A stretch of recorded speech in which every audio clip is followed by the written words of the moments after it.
40 хүн тулсан байна. Тэгэхээр Хансинг за 22,400.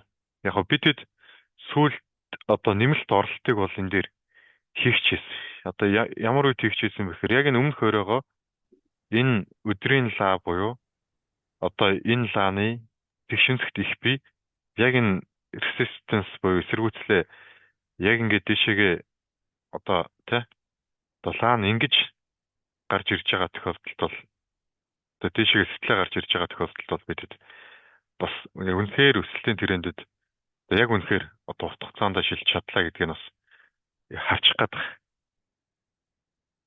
харагдахгүй байна гэнэ. За жоохон дэлгэцүүд харагдаж байгаа. Даанууд харагдахгүй байна гэж ойлгох та тий.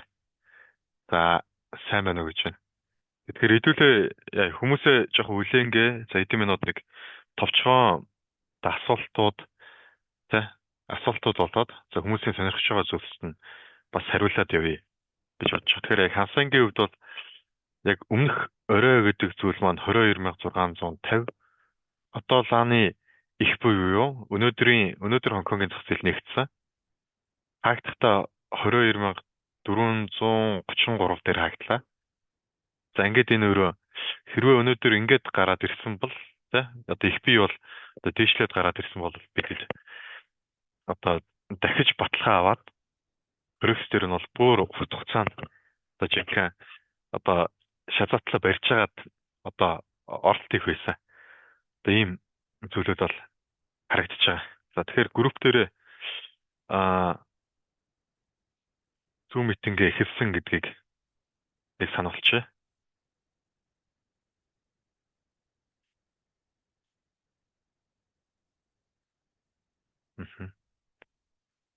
За окей. За 33 минут. Тэгэхээр презентацийн ширлээд за илүүлээ гол ярих юмнуудтай ирээ те. Intel дээр оролтойгоо юу санал болгох сток код. Бабагийн техник гэлтгээр нь хэдтийн бүх хувьцаанууд техникийн хувьд бол одоо маш гоё гараад ирсэн. Тэгэхээр одоо үндсэн танилцуулах руу хэдүүлээ орой. Тэ танилцуулах руу орой. Тэгээ асуултуудыг бол би харж байгаа. Тэгэхээр одоо нэг үндсэн нэг шалтгаан байна.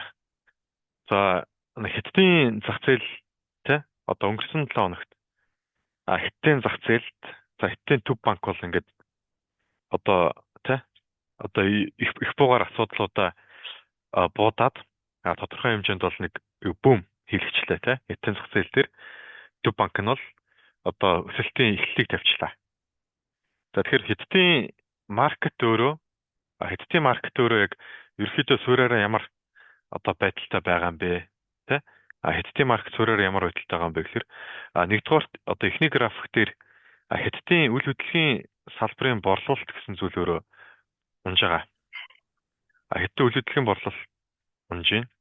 За ингээ харах юм бол одоо энд уналтын тренд буюу даун трендтэй байна гэж хэлээд байгаа юм бидэд тэ даун трендтэй байна.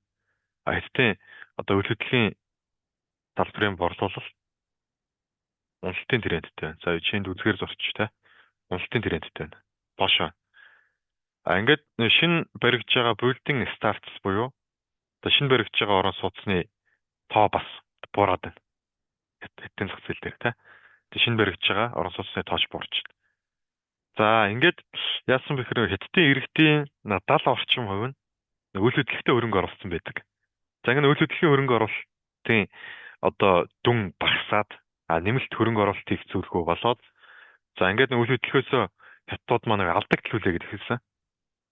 Дээрээс нь энтэй зэрэгцээд ер нь хятад улс сүүлийн 6 жилийн хугацаанд экспортын гол одоо бараа бүтээгдэхүүний одоо дэлхийн зах зээл дээр эзэлж байгаа энэ жингээ бол одоо яасан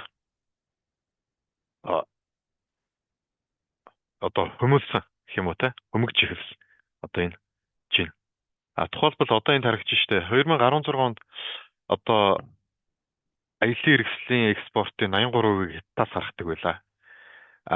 Одоо те footwear буюу одоо гутлнуудын 72%, хувцс болон аксессуарын 41% хятадаас өгдөг байсан бол сүүлийн 6 жилд энэ одоо барааны экспортын дүн бүгдээрээ буурцаар хийж. Ингээд нэг хэдтэй эдийн засаг өөрөө яг том зургаараа удаашралтай болоод ирчихэж байгаа. Тэ? Удаашралтай болоод ирчихэж байгаа. За ингээд хэдтийн одоо хөрөнгөний зах зээл гэсэн зүйл яг сүүлийн 5 жилийн хугацаанд унлаа.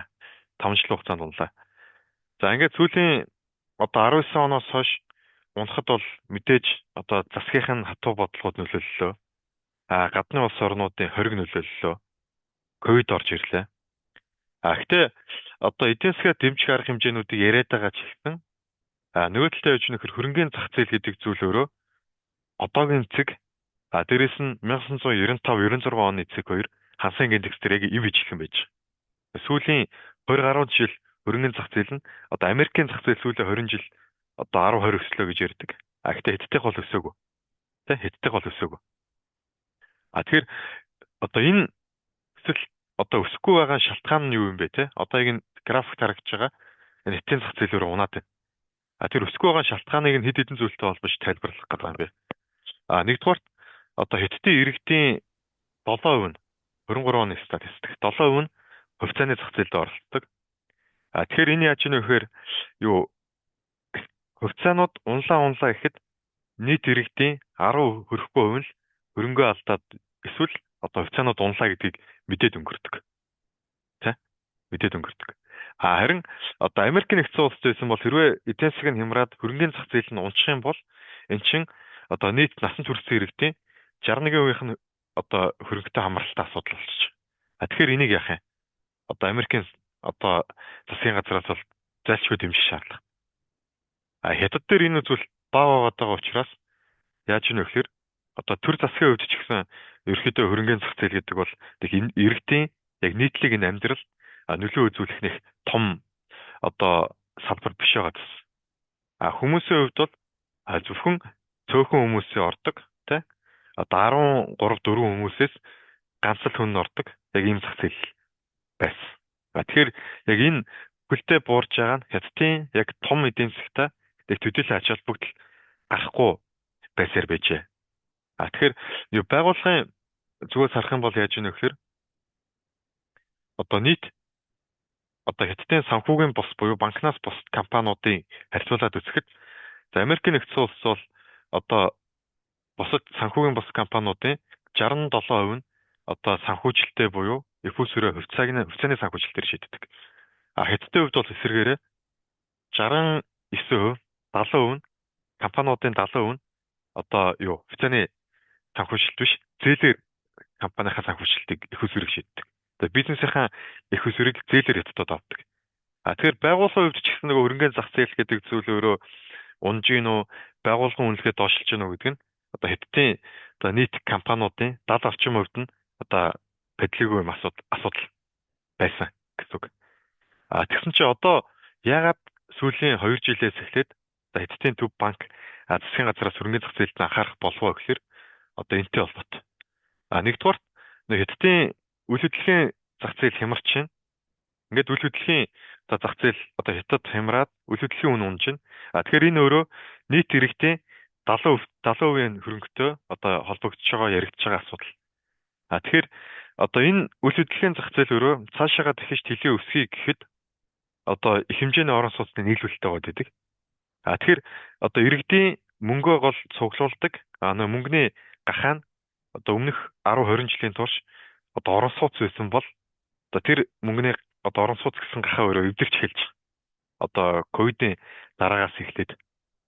Тэгэхээр иргэд одоо өөр зүйл рүү анхаарал хандуулах болчихно тий. Тэгээд тэр мөнгө хадгалах одоо өөр зүйл нь өөрөө хөрөнгөний зах зээл байж болно гэсэн одоо бодлого явж иж магадгүй гэж зүгээр таамаглаг бол төвшүүлж магадгүй. Ингээд ерөөхдөө сүүлийн 1-2 жилийн хугацаанд хийж байгаа энэ эдийн засгийн газрын үйлдэл бол ямар үйлдэл гэж харахаар байна вэ гэхээр ерөөхдөө массаар нь одоо ингэж массаар нь хөрөнгөний өрхүүдийн орлого, өрхийн хөрөнгийн барилдаг массаар нь шилжүүлэх гээд байгаа үйлдэл нь болов гэж хараад байна. Тэгээ массаар нь шилжүүлэх гээд байгаа үйлдэл нь болов. Тэгэхээр одоо энэ дэр бол яа л да мэдээж яг энэ бодлогыг хэрэгжүүлээд одоо шууд бүгд учиргүй хөрөнгөний зах зээл дээр шууд одоо нэгэн зэрэг оролцохгүй те шууд нэгэн зэрэг оролцоод гарч ирнэ гэсэн тохиолдол бага. Гэхдээ одоо 10-20 жилийн дараанаас одоо 7% гэсэн тоо дээшлээд Сэргээрээ үйл хөдлөлтөд оруулж байгаа хөрөнгө оруулалтын тоо багасаад хөрөнгөний зах зээл нь ихсэх энэ том шифт бол хийх бах. Урт хугацаанд. Тэгэхээр урт хугацаанд бол нэг иймэрхүү бодлогыг хятад улс бол баримталж одоо магадгүй гэсэн зүйлийг хамаглаад байна. Хамаглаад байна. За тэгэхээр хятад яг ямар зүйлийг хэрэгжүүлчих вэ те? Өнгөрсөн 7 хоногт яг юугээд хэлчихв? Яагаад тусчих? Тэгэхээр одоо мэдээж одоо зах зээлээ дэмжиж байгаа иргэдийнхээ мөнгөний гахайг одоо өөр хайрцагт барьж болгож байгаа улс орны хувьд бол хөрөнгөний зах зээлээ дэмжиж байна. За ингээд нэг хятадын одоо стимулус буюу дэмжлэг нь ямар дэмжлэг байсан бэ гэхээр 110 тэрбум доллар буюу 800 тэрбум юаныг одоо хувьцааныхаа захаа дэмжихэд зарцуулах гэж. Тэрний 500 нь яах вэ гэхээр одоо 500 тэрбумаар засгийн газар нөгөө одоо байгаа банкнууд, одоо байгаа брокеринг компаниудын эзэмшиж байгаа хөрөнгийг худалдаж аваад тэр одоо хөрөнгүүдээ сангууд, даатгалууд, брокерууд мөнгөжүүлээд тэгж мөнгөжүүлснээрээ тэр мөнгөөрөө одоо хувьцаануудаа худалдаж авна. Нөгөөх нь нөгөө 300 тэрбумын яах гэж байна вэ гэхээр 300 тэрбумаар нь банкуд болон хөрөнгө оруулалтын сангууд тодорхой байгууллагуудад зээлээр олгох чинь тийм зээл олгоно. За ингээд зээл олгочоор 300 тэрбумын хөнгөлөлтөө зээлээр одоо байгууллагууд маань хувьцаа авах боломжинд бүрдэж байна. Гэсэн яг энэ гол дэмжлэгийг л Төв банкны зүгээс бол хийсэн хэцтэй. За ингээд энэ дээр зах зээл бол реакт үзүүлсэн. Үзүүлэхдээ бол одоо нэлээд том реактыг бол зах зээл үзүүлсэн. Тэгээ нэлээд том реактыг зах зээл үзүүлж. Тэгээ шууд асуугаараа тий. Тэгэхээр өмнө нь одоо хүүгээ бууруулъя тий мөнгөний нийлүүлэлтээ ихсгий хүү буурч байгаа юм чи мэдээж хөвцөө өснө. За ингээд хүүгээ бууруулж байгаа нь одоо асуудлууд бол шийдвэрүүд бол өмнө нь маш олон удаа дараатаа гарч ирсэн. Одоо 2015 оноос хойш хятадын бодлогын хүү 575-аас 335 руу өрж буурахад Хансенг индекс яг 15 оноос хойш 18% болчих. Уул нь бол одоо хүү буурахаар хувьцаа өснө гэдэг нэг онлын байгаа шүү дээ. Бид хэдийн үзчихсэн. За ингээд энэ зүйл өөрөө долоон давтамжтай хүү бууруулсан ч нөлөөлөг. Одоо бага хэмжээний өсөлт байсан. Одоо анх 15 оны хүүгийн буурлалт үеэр 22%-аар өсчихсэн. 20 оны хүүгийн буурлалт үеэр 12%-аар өсчихсэн. 22 оны хүүгийн буурлалт үеэр 7%-аар өсчихсэн. Ингээд хүүгийн одоо буурлалт үед өсчихсэн өсөлтийн одоо тохиолдол нь өөрөө бага болоо явчихж байгаа. Нэгдүгээрт.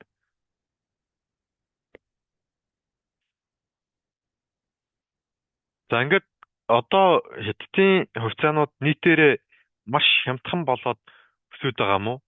Одоо энэ өсөлтийн дараа зарим хувьцаанууд дахиж одоо шалгарч унах уу? Зарим нь өсөлтөө өргөжүүлээ явах уу гэдэг нь мэдээж тэр компани үнэлгээтэй холбоотой асуудал. Тийм ээ? Үнэлгээтэй холбоотой асуудал. Тэгэхээр хятадын компаниуд 10 сарын 1-ний байдлаар 12.6 жилийн ашиг буюу ойролцоогоор 13 жилийн ашиг нь одоо үнэтэй тэнцэж байгаа. Компаниудын нийт үнэлгээтэй 13 жилийн ашиг нь тэнцэж байгаа. 10 жилийн дунджийг хараад үзэх юм бол 11.8 буюу 12 жилийн ашиг нь компаниудын үнэлгээтэй тэнцэж байна. Ингээд бодоод үзэхлээр яг хятадын хувьцаанууд, Хонконгийн хувьцаанууд нийтээрээ маш бага үнэлгээтэй байна уу гэхээр бас үгүй. Дунджаасаа дээгүүр. За ингээд 17 18 оныхоо төвшөнд очиж байгаа. Үнэлгээний төвш. Үнэлгээний үзүүлэлт ингээд очиж. Тэгэхээр одоо энэ өндөр байна гэдэг чинь хан шунаад байгаа мөртлөө одоо энэ үзүүлэлт өндөр байна гэдэг чинь компаниудын ашиг буураад байна гэсэн үг. Компаниудын ашиг буурж байгаа цаад гол шалтгаан нь одоо хятадуудын нийтээрээ эрэл бага. Компаниудын борлуулалтын орлого бага. Тэгсэн хэрнээ бүтээгдэхүүнийг үйлдвэрлэхдээ тэгээ зардлын өндөртөөгөр их бүтээгдэхүүн үйлдвэрлэждэг. Ингээд одоо эрэлт бага учраас хүмүүс авахгүй байна гэсэн санааг л одоо энэ бол маш тод том руу хилээд өгч байна. Тэгэхээр хятадын хувьцаанууд бүр маш хямдхан байгаа маш хямдхан байгаа, маш бага байгаа гэж хэлвэл үгүй зүгээр л дундч байгаа л гэсэн одоо хариултыг бол хэлэх гээд байна энэ асуулт дээр. Тэгэхээр мэдээж одоо зарим хувьцаанууд бол түүхэн дунджаас маш бага үнэлгээтэй байгаа. маш бага үнэлгээтэй байгаа. А зарим нь бол дунджаасаа хэтэрсэн явж байна гэсэн үг шүү дээ. А тэгэхээр дунджаасаа хэтэрсэн дээр одоо хэдүүлээ анх оруулахын тэмдэг тавьчих. А бага байгаа дээр хэдүүлээ одоо авах уугүй юу гэдээ асуултын тэмдэг тавьчих гэж. За ингээд 9 сард яаж ийнө вэ гэхээр одоо өнгөрсөн 7 хоногт шийдвэрүүд гарсан тий бодлогын шийдвэр гарсан. Ингээд 9 сард хөрөнгө оруулалтын сангууд буюу одоо энэ нэг 200 гаруй хөрөнгө оруулалтын сангаас судалгаа авдаг. Одоо бүглүүлээд тий та хэттэй хувьцаануудыг авч байгаа юу, зарж байгаа юу, Америкийн хувьцааг авч гинүү зарж гинүү гэдэг. А ингээд үзэхлээр хятадтай холбоотой хэсэг маань энд харагдаж байгаа юм л та. Энд. Гэхдээ сүүлийн 3 сарын турш хятадтай хувьцаануудыг шортлж байгаа шортын дүн хөрөнгө оруулалтын сангууд нэмсэн гэж хариулж байгаа. Америк хөрөнгө оруулалтын сангууд. Тэгэхээр одоо зарим Америкийн сангууд одоо өнгөрсөн 7 хоногт хятадын шийдвэр гарлаа. За ингээд ардаас нь Bloomberg, Reuters агентлагийн зүгээс те Америкийн хөрөнгө оруулалтын банкуд ямар мэдээ хийгээд байна вэ гэхээр энэ бодлого бид хэдийн вакцины урт хугацааны бодлогод бол нөлөөлөхгүй те. Одоо өнгөрсөн 7 хоногт хятад тэг шийдвэрээ гаргасан ч гэсэн манай Америкийн сангууд бол одоо хятад хувьцаануудаа ихсэх ч үү, басах ч үү ингээд нейтрал буюу хэвэн байлгах чинь гэсэн зүйлийг бол дийлэх нэрсэн. Ингээд одоо энэтэй холбоотой одоо тоо баримт нь яг энэ слайдн дээр харагдаж байна л та. Харагдаж байна.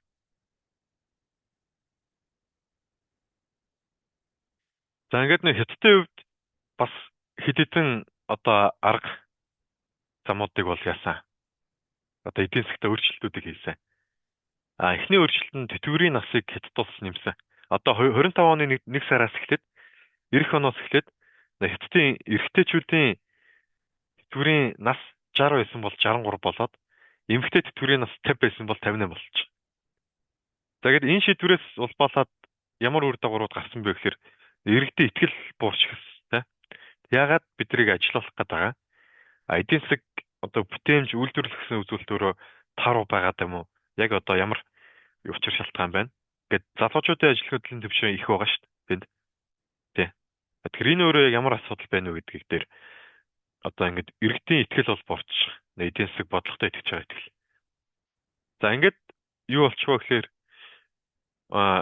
хятадын засгийн зүгээс тэтгэврийн насаа нэмж байгаа нь бид хэдэн тэтгэврийн санд байгаа мөнгийг ингээд тогтвортой улам аривжуулаад их байлгахын тулд тэтгэврийн насаа нэмж байгаа гэсэн зүйлийг яриад байгаа. Одоо тэтгэврийн нас нэмэх юм бол тэтгэврийн санд хоригдож байгаа мөнгөнд нэмэгдэнэ. Гэсэн энэ одоо аргументыг хятадын засгаас гаргаж тавиад нөгөө талдаа одоо залуучуудын ажилтнуудын төвшин ихсээд байна. Ажлын байрыг булааж байна. За ингээд энэ чинь өөрөө юу байна? Тэ? Одоо эдийн засгийг хөнгөж байгаа юм байна. Нэмэгдэж байгаа юм байна гэсэн иргэдийн итгэлийг нь бууруулж авчиж. Дээрэс нь хятад одоо хэдүүлээ яг муу талаас нь ярих гэдэг. Тэгэхээр яг өсөлтөө юм дээр хэдүүлээ муу талыг нь харчих юм бол тэ одоо аль болох муугаар харахад боломжийн байх юм бол окей зүгээр байна гэсэн үг шүү дээ. Тэгэхээр хятадын дараагийн одоо нэг ярих дах зүйл нь юу гэхээр хятад улсын хувьд бол хувийн хвшлийг бойкотлж байгаа. Хувийн хвшлийг дарамтлж байгаа энэ дарамт байна уу гэхээр байгаад байна. Одоо Ant Group-ийн IPO гараагүй. Jack Ma яасан 21 онд хятадаас одоо зугтсан 23 онд эргэж орж ирсэн. Хүмүүс бол одоо хувийн хвшлээ дэмжиж байна гэдээ итгэсэн. Гэхдээ одоо хувийн хвшил болоод томоохон одоо хүмүүсийн үзэл бодол бол хаалттай өрөө багт. Эхний жишээ.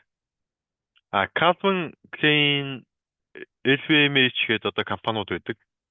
Одоо энийг эзэмшдэг компани PVH тэ. Одоо энэ хувцас үйлдвэрлэлийн компани. Ерөнхийдөө тэрүүгээр нэг хүмүүс мэднэ. Тэгэхээр энэ мэдэн дээр ерөнхийдөө юуг харуулад байна вэ гэхээр PVH гэдэг компаниг одоо хятад улс бол бойкот буюу харж ихсаалтанд оруулна гэж сүрдүүлсэн. Шалтгаан нь юу гэхээр энэ компани өөрөө Шинжаанаас хөнгө аваагүй. Тэ? Асин чи Америкийн зүгээс энэ компанид ямар шаардлага тавиад байна вэ гэхээр та одоо түүхэд материалаа ер нь хятадаас аль болох бага аваарай гэсэн шаардлага тавиаддаг. Нөгөө талаа хятад ороод ирсэн чи хятад улс манай Шинжаанаас хөнгө авах гэсэн шаардлага тавиаддаг. Ингээд энэ компани юу хадны завсар авчуулагдаад айгүй хүнд байдалд орчих. Тэгэхээр одоо энэ дээр хувийн хвшил дээр ч гэсэн одоо гадны хөрөнгө оруулалттай компани дээр одоо энэ бити үйлдэлүүдийг хийж байгаа нь өөрөө гадны хөрөнгө оруулагчдын итгэлийг бууруулад байна. Тэгэхээр өөр нэг компани орж ирэх юм бол бид ч гэсэн бас одоо дотоодын зүйлээр л үйлдвэрлэл хийхгүй юм бол бас бойкотод орж магадгүй юм биш үү? Гэсэн нэргэлзээг нэг гадны компаниуд ихлээр төрүүлээ ачиж байгаа. За ингээд ардаас нь яасан бэ гэхээр одоо топ эдийн засгчд бол Ши Жинпиний эдийн засгийн бодлогыг шүүмжилсэн, тий? Шүүмжилсэн.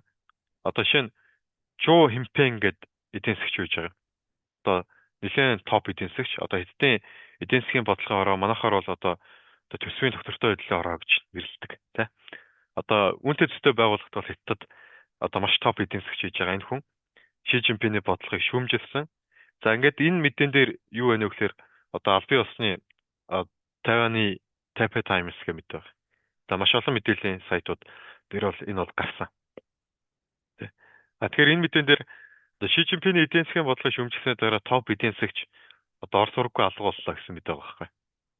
Тэгээд одоо энэ Чжоу Хинпэн гэдэг энэ эдийн засгчийн хийжсэн бүтээлүүд шүүмжүүд судалгааны ажлууд одоо Цинхуа их сургуулийн сайтн дээр байсан. Ингээд энэ сайтнаас нь одоо ингээд устсан байж байгаа төд бодлого. Тэгэхээр яг хөө энэхүү мэдээллүүд нэгдүгээрт яг дотоодын нөхцөл байдлыг харах юм бол гадны хөрөнгө оруулагч тааламжгүй ингээд тодорхой ингээд шүүмжүүдийг хүлээж авахгүй байгаа энэ төр зураг бол харагдаж байгаа. Одоо эхний төр зураг те. Гэхдээ нөгөө талдаа том зургаараа яагаад вэ гэхээр одоо иргэдийн нийт мөнгөний гахайг одоо хөрөнгөний зах зээл гэсэн мөнгөний гахаанд ер нь иргэдийн мөнгийг оруулаад тийшээгээл үгүүлгээ хийлгмээр байгаа. Гэхдээ эдийн засгийн том зургаараа экспорт нь багасаад өргөө тавигдаад тий.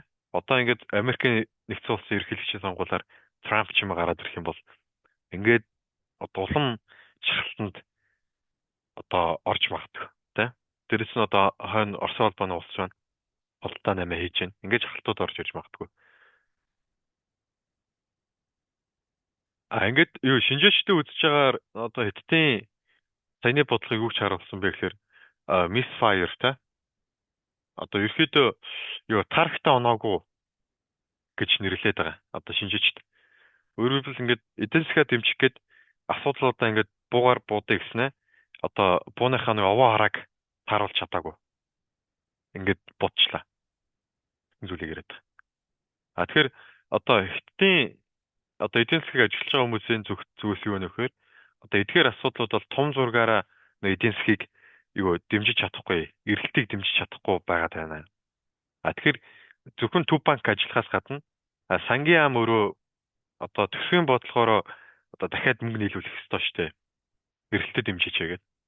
Тэгэхээр Ши Жинпиний үндсэн бодлого юу байдаг вэ гэхээр мөнгө ингээд хэвлээд тэ ингээд юу төсвөөс одоо их хэмжээний зарцуулалт гарах юм бол инфляц өсчдөг, юмнуу өсчдөг. Одоо жоохон хөргөлтөй байдал бий болчдөг гэсэн энэ үзлийг бол баримталдаг хүн. Тэгэхээр одоо төв банк нь илүү шийдвэр гаргадаг чадах. Төв банк шийдвэр гаргадаг болж байна. За ингээд яг энэ эдийн засгийн нөхцөл байдал дээр яг нэг доктортооч гэхэд зөв. Гэхдээ одоо хүмүүс фомотод өсөд идэг тийм. Өсөд идэг. За энэ зах зээл дээр юу баримтлах ёстой юм бэ гэхээр юу dollar cost average гэсэн зүйлийг баримтлаа гэдээ яриад байна. Одоо жишээ нь энэ одоо Saxo банкны зүгээс те Saxo гэдэг банк гэж байгаа гадна. Гадаад ярилцаанд зуучилдаг. Ингээд юу Saxo банкны зүгээс ерөөхдөө юу яриад байна вэ гэхээр энэхүү өсөлт одоо шараар тодруулсан хэсгийг унших гэдэг юм бэ. Энэхүү өсөлт бол те одоо энэхүү өсөлт бол өөрөө нэгдүгээр зах зээл саяны сүүлийн нэг жил хит их унаад оорсол болсноос одоо шалтгаалсан байж магадгүй. Тэ? Оорсол болсон учраас ингэж өндрөөр өсөж байна. Эсвэл энэ бол ингээд юу энэ FOMO гэж магадгүй. Эсвэл оорсол болсон байж магадгүй. Тэ? FOMO гэдэг нь fear of missing out буюу гой зүйлээс хоцроод байна те. Одоо ингээд бүх хүмүүс орчлоо би хоцрох гээд байгаа юм шиг гэд хүмүүс дагж ороод өсгөөд байна гэсэн байхгүй. Эсвэл одоо сүүлийн нэг жил хэд намд ороо байсан учраас тэндээсээ нэг жоохон өндөгтөө багц зэрэгээр ингээд жоохон хүчтэй одоо пуужиндах маягаар жоохон дэвшилчлээ гэсэн зүйлийг Saxo банк яриад ингээд яг энэ зах зээл дээр юу хийх ёстой юм бэ гэхээр dollar cost averaging гэсэн юмыг хэрэглээрээ гэд одоо гадны банкуд харилцагчтай бол хэлсэн байна л да. Dollar cost average нь хоёр аргаар ашиглагдж болно. Нэгдүгээр одоо та хэдтэй хөвцөн дээр ашигтай байвал те. Ашигтай байвал яг тэр ашигтай байгаа позицио 4 багаад 3 багаад одоо нэгийг зараад өсчүүл нэгийг зараад өсөөд дахиад буугаад ирвэл зарчих те. Ингээд таны дундаж зарж байгаа анш дэвшлэнэ. Эсвэл өсчлөө гэж бодоод те өсөх юм байна гэж бодоод орхиж байгаа хүмүүс яах ёстой вэ гэхээр одоо аваад унжаахт нь аваад дахиж унжаахт нь аваад өсөхт нь бага хэмжээний одоо ашигтай гараа гэдэг зүйлийг өсөх үед ч буурах үед ч аль хэлийг нь хэрэгжүүлж бол. Яг нь өсөх үед одоо ашигтай байгаа хүмүүс позицио 3 багаад одоо зараад орой дээр нэг зараад жоохон буугаад ирэхээр нэг зарах нь шүү дээ. Одоо авч байгаа хүмүүс одоо аваад унтахаар нь аваад ёроол дээр нэг авах нь шүү дээ. Тэгээ ийм зүйлийг л одоо Саксо банкны зүгээс бол санал болгоод байна. Ингээд нэг хэдтийн залуучууд бол саяны өнгөрсөн 7 хоногийн өсөлтөөр бол нэлээд фом отчих. Тэ? Нэлээд фом отчих. Одоо Tiger одоо Securities тэ? Tiger Capital ч л одоо та бүхэнд бас мэдээлэл хүргэж байсан. Одоо хэдтийн үн цасны компани. Tiger Brokers тэ? Tiger Brokers гэдэг. Одоо энэ брокерийн компани дээр энэ 7 хоногт шинээр данс нийлгэж байгаа хүмүүсийн тоо өнгөрсөн 7 хоногоос 73% өндөр байсан гэж.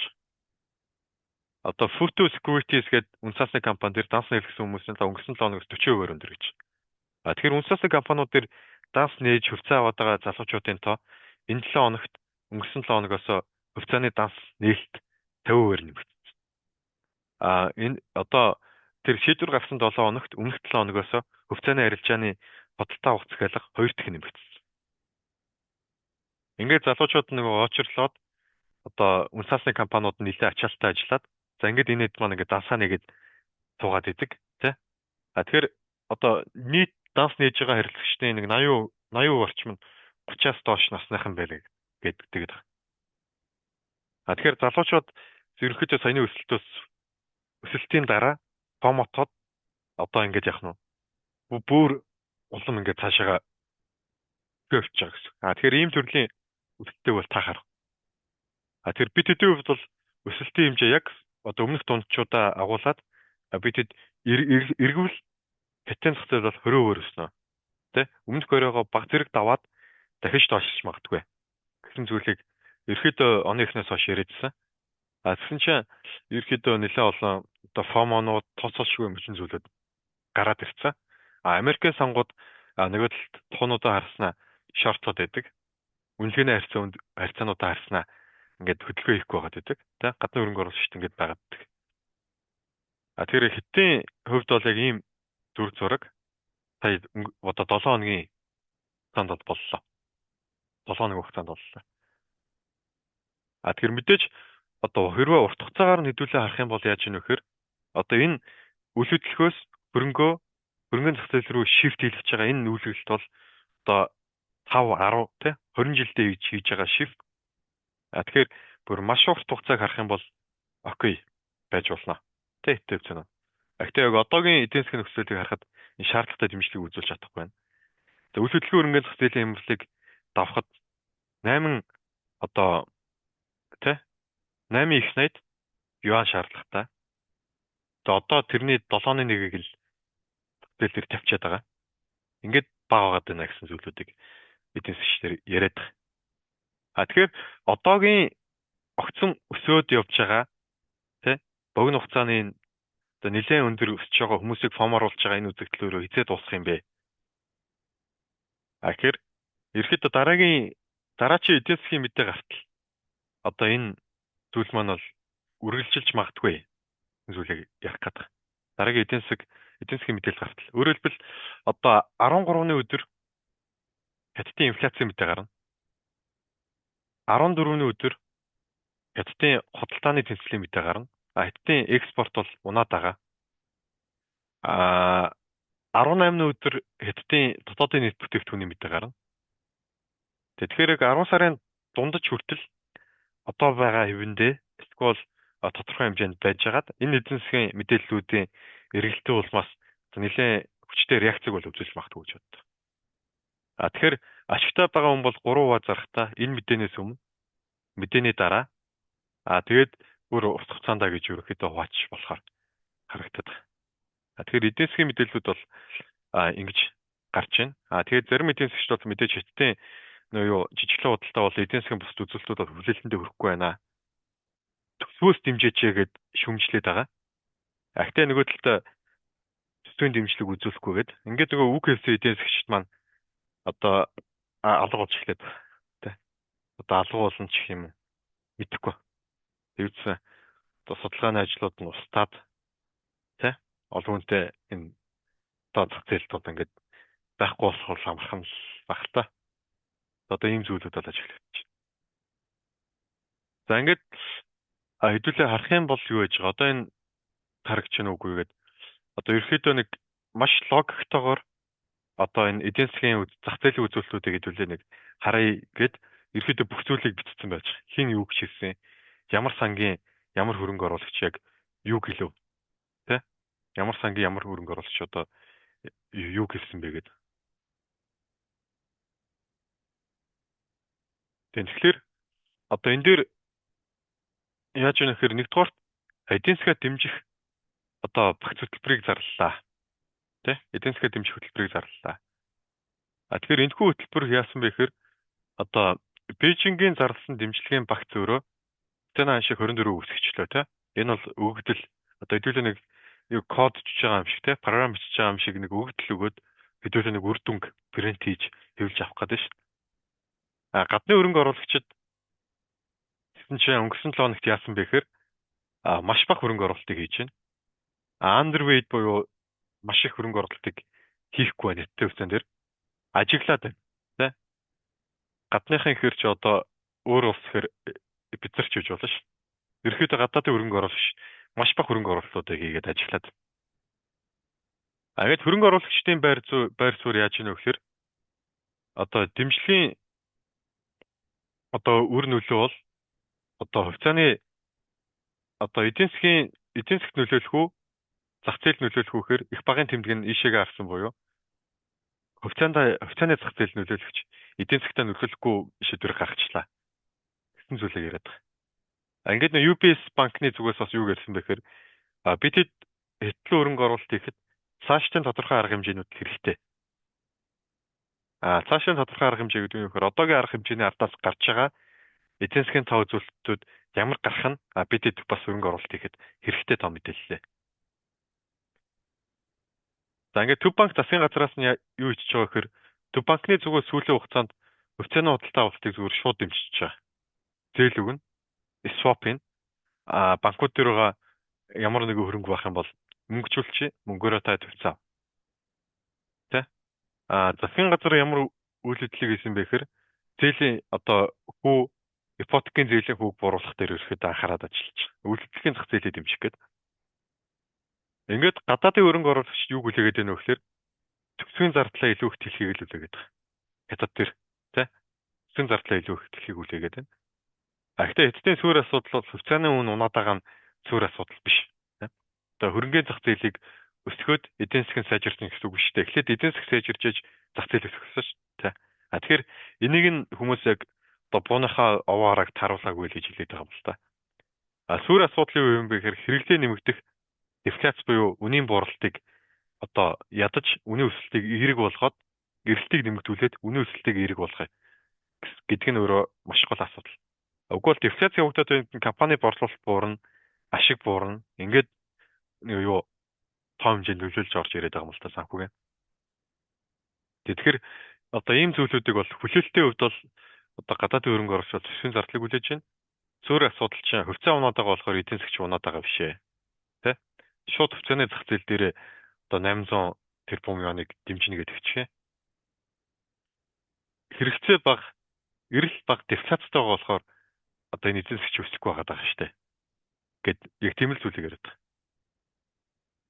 байгаа. Тэгээ үр дүнд нь юу болчих вэ гэхээр хятадын ETF буюу хятадын ETF хөрөнгө оруулалтын сангууд өнгөрсөн 7 хоногт 408 сая долларын одоо юу фандыг хөрөнгө оруулалтыг босгосон байна. Энэ мэдээж хувьцаа авна гэсэн үг. За ингээд 22 оноос хойш ерөөхдөө Хятадын ETF-үүд бол одоо нэлээд том дүнгууд рүү ETF-үүд рүү ороод байгаа. Гэхдээ энэ гадны хөрөнгө оруулагчдод багаар оруулж байна гэдэг байдаг. Тэгээд гол одоо үр дүн гарсны дараах шийдэх нэг асуудал юу гэхээр Хятад Америкийн асуудал Джон Дональд Трамп дахиж гарах юм бол одоо эрхэлж болох магадлал өөрөө ихсээд ирэх юм бол энэ Хятад ч юм уу штэ. Тэ? Гинт ингэж байгаа л дахиад доош штэ. Гэт. Тэ. Гэхдээ энэ шифт өөрөө урт хугацаанд хаягдана гэж бодож байгаа. Ягаад гэвэл одоо бүх улс орнууд хүүгээ буруулаад байгаа шүү дээ. Хятад Америк хүү буруулж байна. Хүү буруулж байгаа нь глобал эдийн засаг өсөхөд нөлөөлнө. Глобал эрэлт өсөхөд нөлөөлнө. Гэхдээ энэний хэдэн үв нь Хятад дээр гоногдох уу? Улс орнууд ямар бодлого баримтлах вэ гэдэг нь бас эргэлзээтэй асуудал болж байна. Тэгэхээр хэдүүлээ энийг яа. Одоо ерөөхдөө эдийн засаг болоод хөрөнгөний зах зээлд нөлөөлөх одоо юу байгаа даа. Нөлөөллийг хэдүүлээ яг эрг сөрөг гээд энэ 10 юу бүглөөд тэгээ хэдүүлээ хамтарч хагаад ярилцж байгаа бүгэлчээ. Тэгэхээр хэдийн зах зээл дээр эрг нь илүү байгаа юм уу, сөрөг нь илүү байгаа юм уу гэдэг хэдүүлээ. Одоо шууд баг гаргачих. За энэ дээр шууд гаргачих. За тэгэхээр за гадаад зах зээлийн байдал өөрөө Хятад яаж нөлөөлөд байгаа юм бэ? Тэ? Одоо эрг гэж бодож байгаа хүмүүс нь ер нь дийлэх нь Хятад эрг нөлөөлж байна гэж бодож байна уу, сөрөг гэж бодож байна?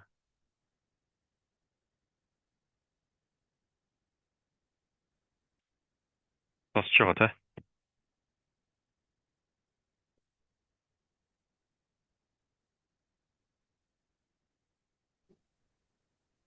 Сөрөг нөлөөлж байна. Сөрөг. Эрг сөрөг аль нь байгаад байгаа юм шүү.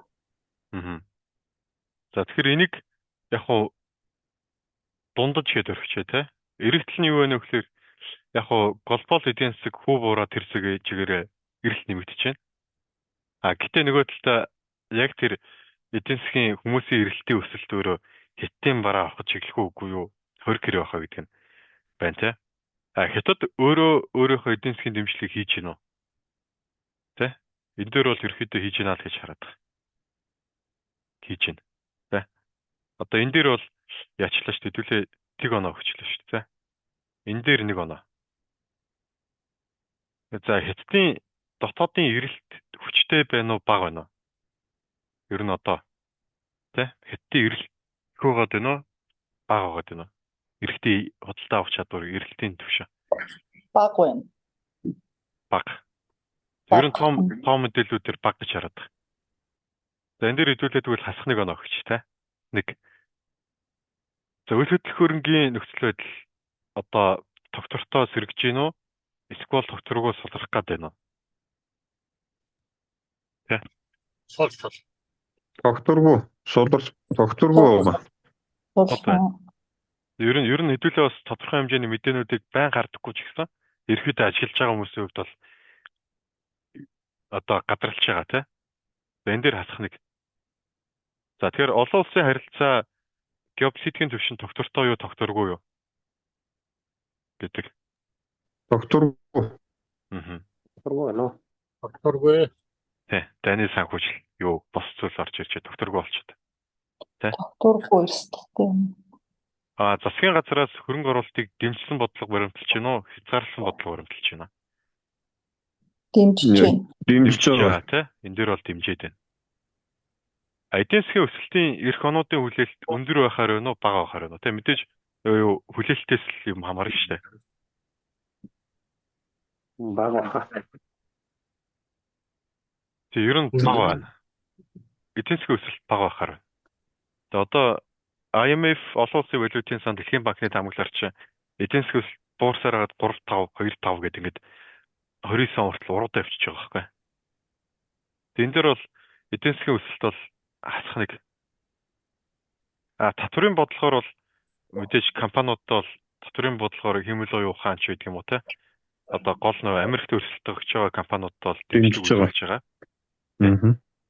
Олон улсын худалдааны орчин одоо чөлөөт худалдааны саад бэрхшээл тариф гэдэг. Энэ дээр хэдүүлээ харилцаа ярьсан. Энэ дээр худалдаа яриад байгаа.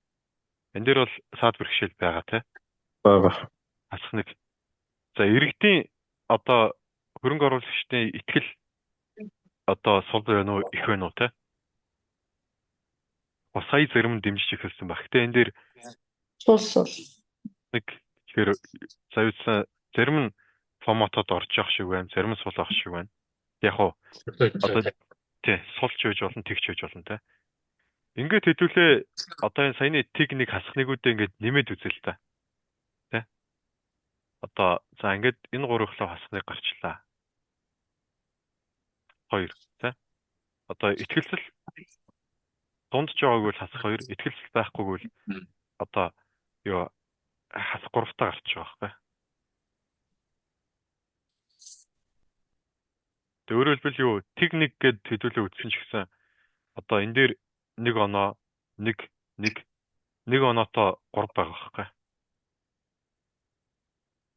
Тэг ингээд хэдүүлээ яг юу суур үздэг те нөө суур шинжилгээгээл геополитикийн эрсдлийн судлаад компанийн судлаад салбарын судлаад ингээд ингэж яхад хэдүүлээ яг хангалттай яг одоо энтгэх ч юм уу те өмнө нь Японы хөрөнгөний зах зээлээр дүн тавьж ирсэн шиг маш сайн дүнгийн дээр тавьж чадахгүй байгаа байхгүй. Тэгэхээр эн чинь өөрөө юу хэлээд байна вэ гэхээр нөгөө юу өмнө нь сая Саксо банк хэлчихсэн шүү дээ дүгнэлтэн дээр.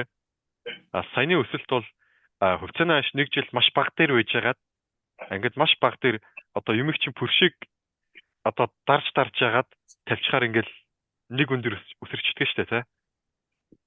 Одоо яг юу нэлээд бага дээр дарж ягаад дарсны улмаас өсчлөө. Эсвэл энэ бол одоо FOMO байлаа гэсэн зүйлийг л яриад байгаа. Гэхдээ мэдээж одоо Америкийн банк учраас хятадуудыг муулж иж болно. Тэ? Гэхдээ яг тодорхой нөхцөлийг хэдүүлээ нэг ажиглаад нэг оноо тавиад үзэхлээр бас бүр урт хугацааны том өсөлттэй 17 18 оны үеүлгөө өснө. 20 оны үеүлгөө өснө гэсэн зүйл ингээд угаасаа байхгүй байгаа байхгүй.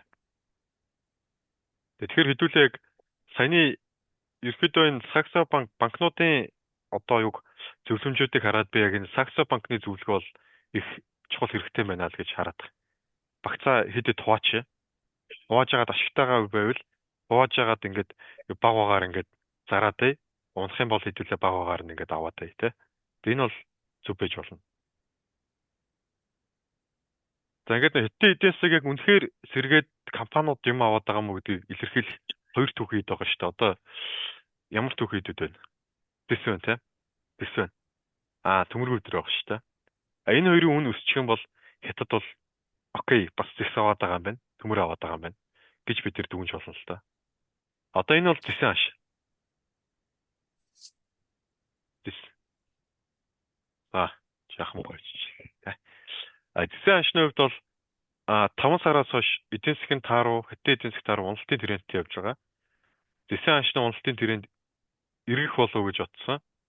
Хаалттай хаш нь өмнөх оройгоос доогоор гарсан. Тэгээд жоохон бах хэмжээний корректтэй буюу одоо бүр яг богино хугацаанд өсчлөө гэдгийг илэрхийлээд байгаа шигсэн. Зэсэн хаш бол одоо урт хугацаанд өсөөгүй. Ахтай мэдээж ингээд өсөд гараад ирэхийг үгүйсэхгүй. Энэ бол урт хугацааны өсөлтийг илэрхийлж байна. Тэгэхээр яг саяны өсөлт бол эдийн засгаа дэмжин гэсэн үйлдэлтийн дагуу зэсэн хаш өсчлөө. Хятадын гол хэрэглээний. Тэгэхээр одоо хэдүүлээ хятадын индексийг өөр зүйлтэй харьцуулах юм бол зэсэн хаш төмрийн өдрийн хаштай харьцуулж бол. Хэрвээ зэсэн хаш унаад байхад те хятад зэс авахгүй байгаад байхад хүмүүс хувьцааг нь аваад авах юм бол энэ хоёр чинь нэг зүг рүү харахгүй хоёр өөр зүг рүү хараад штэ. Тэгэхээр эн чинь өөрөө хэврэг гэж магтгүй өсөлт гэсэн үг л дээ. Тэгэхээр саяны яг тодорхой хэмжээний өсөлт бол одоо FOMO байсан. Гэхдээ энэ бол 5 дахь өдөр хүртэл өссөн тий. 5 дахь өдөр хүртэл яг бодлогоос хамаарат өссөн ч гэсэн нэгтгэж зэсэн хаш өндөр өсөөгөө тий. Тэгсэн чинь нэгтгэхэд манай залуучууд маань ганц нэгэд өсгөө ичж байна л да. Одоо энэ 7 хоногт гэсэн үг нэгтгэх гэнэ. Энэ 7 хоногт. Төмрийн өдрийн хаш бас одоо харах юм бол ерөөдөө энэ 24 он гарснаас хойш эдийн засгаа дагаад уналтын трендтэй яваад байгаа. Хятад эдийн засгийг дагаад. Ингээд унаад ёроолдоод яасан. Төмрийн өдрийн хашууд бол богино хугацааны одоо өсөлтийн трендээ эхлүүлсэн. Яг энэ дээр ярих гээд байгаа нэг зүйл нь Богино хугацааны энэ өсөлт тодорхой хэмжээнд дахиад арилна. Гэхдээ хэдүүлээ түүхийдээ ханш болон бос зүйлсээ хараад хятад урт хугацаанд shift хийх гээд байгаа гэдэг зүйлүүдийг харах юм бол мэдээж одоо бүр урт хугацааны энэ өсөлтийн тренд, урт хугацааны өсөлтийн тренд гэдэг нь одоо яг хуу энэ хүртэл өсөлтийн тренд биш те. Одоо энэ өрөөг өвдсөн учраас энэ чинь өмнөх оны эдэн сартай.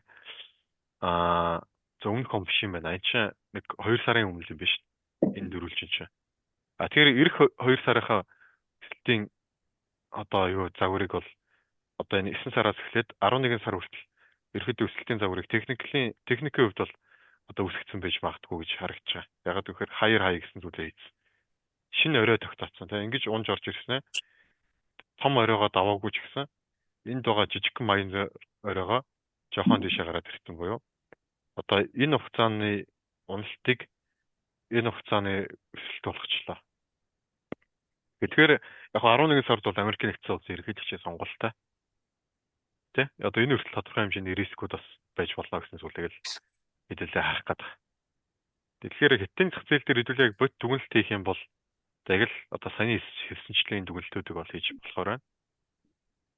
За ингээд хэдүүлээ асуулт байх юм бол ярилцаад. За ингээд дараагийн одоо ярих хэсгийг манай техник шинжээч бэлгүү маань хятадын хувьцаанууд дээр алтан дээр ялангуяа алтан дээр хийж үзүүлнэ.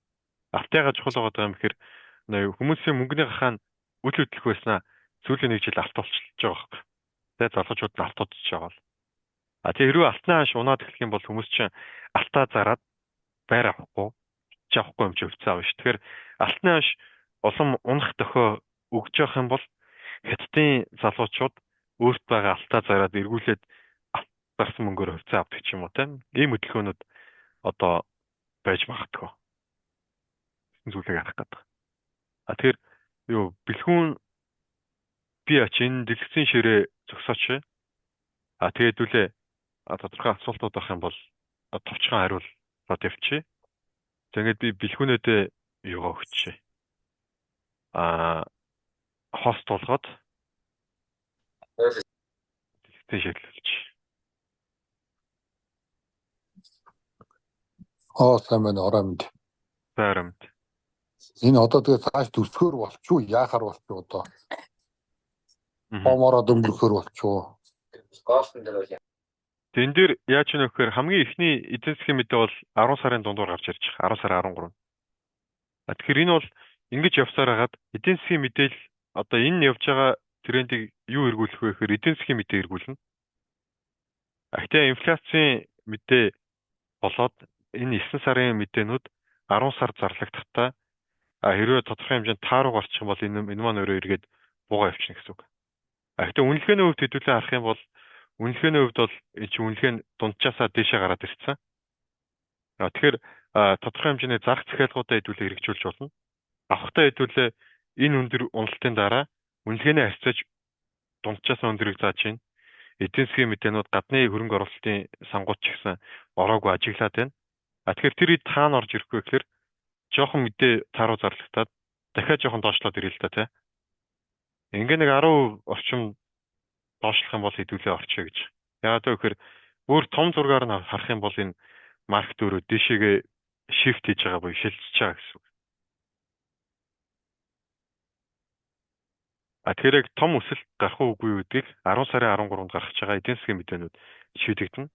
Ахтай эксүр үзүүлэлтүүдийг харах юм бол одоо одоогийн байгаа зэгээс урт хугацаанд одоо ерөөхдөө 1-2 жилийн хугацаанд бол бүр тийш дэшегээ цойлж гарч ирэх магадлал бол одоо бидний зүгээс бол бага харагдаж байна. Тэгэхээр хэдүүлээ ашгаа хэрэгжүүлэх цаг ойртсон байна. Хэрвээ буугаад ирэх юм бол хэдүүлээ бууж ирээд эдийн засгийн мэдээнүүд гараад бууж ирээд тэгэх юм бол хэдүүлээ дараагийн оролтоо хийж шалгаж. 10 сарын 10 хавцаа ер нь харж ял гэж байна тийм үү? Тэр устл ингээд өөр эдийн засгийн мэдээ хүртэл эн чинь ингэж өсчихснийхаа дараа ингээд явж ич болно те. Эсвэл ингэж өссөнийхаа дараа нэг жоохон бууж ирнэ те. Тэгж байгаа эдийн засгийн мэдээ сайн зарлагч юм бол энэ дахиад цаашаага өсөд явчихна. Гэхдээ яг хэдтэй хувьд эн чинь нэлээд том юу байгаа шүү дээ. Одоо чартыг харах юм бол хэдүүлээ хэд хүртэл Яг хуу дахиад тодорхой хэмжээний FOMO гарч ирж байгаа учраас дахиад өсөлт байгаад байгаа. Хэрвээ энэ оройгоо өвдчих юм бол дахиад өсөх гээд байгаа. Гэхдээ 17-18 оны үеийн одоо энд байгаа дундаж ханш. Тийм шүү дээ. 17-18 оны үеийн одоо тий энд байгаа энэ ханшийн төвшин биш үү тий. Энд байгаа ханшийн төвшин дээр удаан тогтох эдийн засгийн нөхцөл байдал одоохондоо байхгүй байгаа гэсэн үг. Одоо тий ингэж татаад хэдүүлээ. Одоо ерөөхдөө ингэж тий одоо энийг бол хөөсрөлт үе гэдэг. Энийг улаанаар буцсан хэсгийг хэдүүлээ. Одоо яг 17-18 үеийн бодит ханш үе гэдэг ч байна шүү дээ. Тэгэхээр ийшээ ирж байгаа. Тэгэхээр энэ интервал дээр тэгж удаан тогтох эдийн засгийн үндэслэл одоо байхгүй. Тэгэхээр бидэд өсөлтийн боломж эндээсээ давж гарч ирсэн ч гэсэн ерөөхдөө энд гарч ирсэн шиг өсөлт гарах боломжтой юу? Эсвэл ерөөхдөө нэг одоо 5% дотроо нэг 5-10% өсөлт байна гэж хараад байна. Гэхдээ яг ингэж өссөний дараа яг тооцоосны дагуу 5-10%-ийн өвөжийг дагаад хэдүүлээ дагж орох нь жоохон риски болж байна. Тэ? Жоохон риски болж байна. Тэгэхээр энийг жоохон баллуурч жагаад харах юм бол энэ одоо 17-8 оны үеийн бодит ханшийн төвшин. Ерөөхдөө ингэж энэ бол одоо огцом сэргэлт энэ ковид үе эндээсээ бол эдийн засгийн үзүүлэлтүүд тар байгаа. Энэ бүсд бол нэг удаан тогтч чадахгүй болов гэж харж байгаа. Яг удаан тогтлоо гэж бодоход энд байгаа шигээ энийг ингээд давхарлуулад үзэх юм бол одоогийн ханшнаасаа нэг 10-аас 5-10% бол байгаа. Гэхдээ энэ дээр яг тодорхой риск үлээх үгүй юу? Эсвэл энэ дээр дахиж жоохон гарч ирээд доошлоод те ялангуяа энэ том өсөлтийнхаа 50% буюу дахиад 21 мянга руу индекс маань очсон тохиолдолд хэдүүлээ одоо яг эндээс те 20-21 мянган төвшөнд очихоор нь хэдүүлээ авъя л гэдэг. Тэгэх юм бол ийшээгээ хэдүүлээ 20% одоо өсөлтийг хийж чадна. Танаа хэлэх гээд байгаа юм л та. Болно.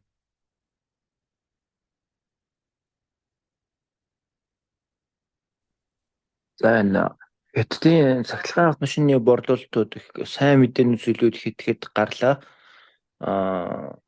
Юу н экспорт нь бас тэр хөгжиж буй орнууд руу ихсэж байгаа. Өнгөрсөн жилээс 30-40% илүү машин борлууллаа гэд энэ цахилгаан машины хувьцаанууд дээр нэмж хэлэх зүйл байна уу? Тэ окей. Энд дээр манай бэлгүнэ байна уу та? Бэлгүнэ. Байна. За юу чартуудыг нь харуулж голлох цахилгаан машинууд. Юу хост ирэх өгцөө. Тэ.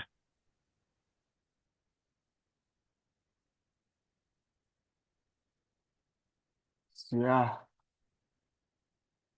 За сайн байцгаана уу бүгдэнд орой минь төргий. За яриа сонсогдож байгаа юу? Сонсогдож байна. За.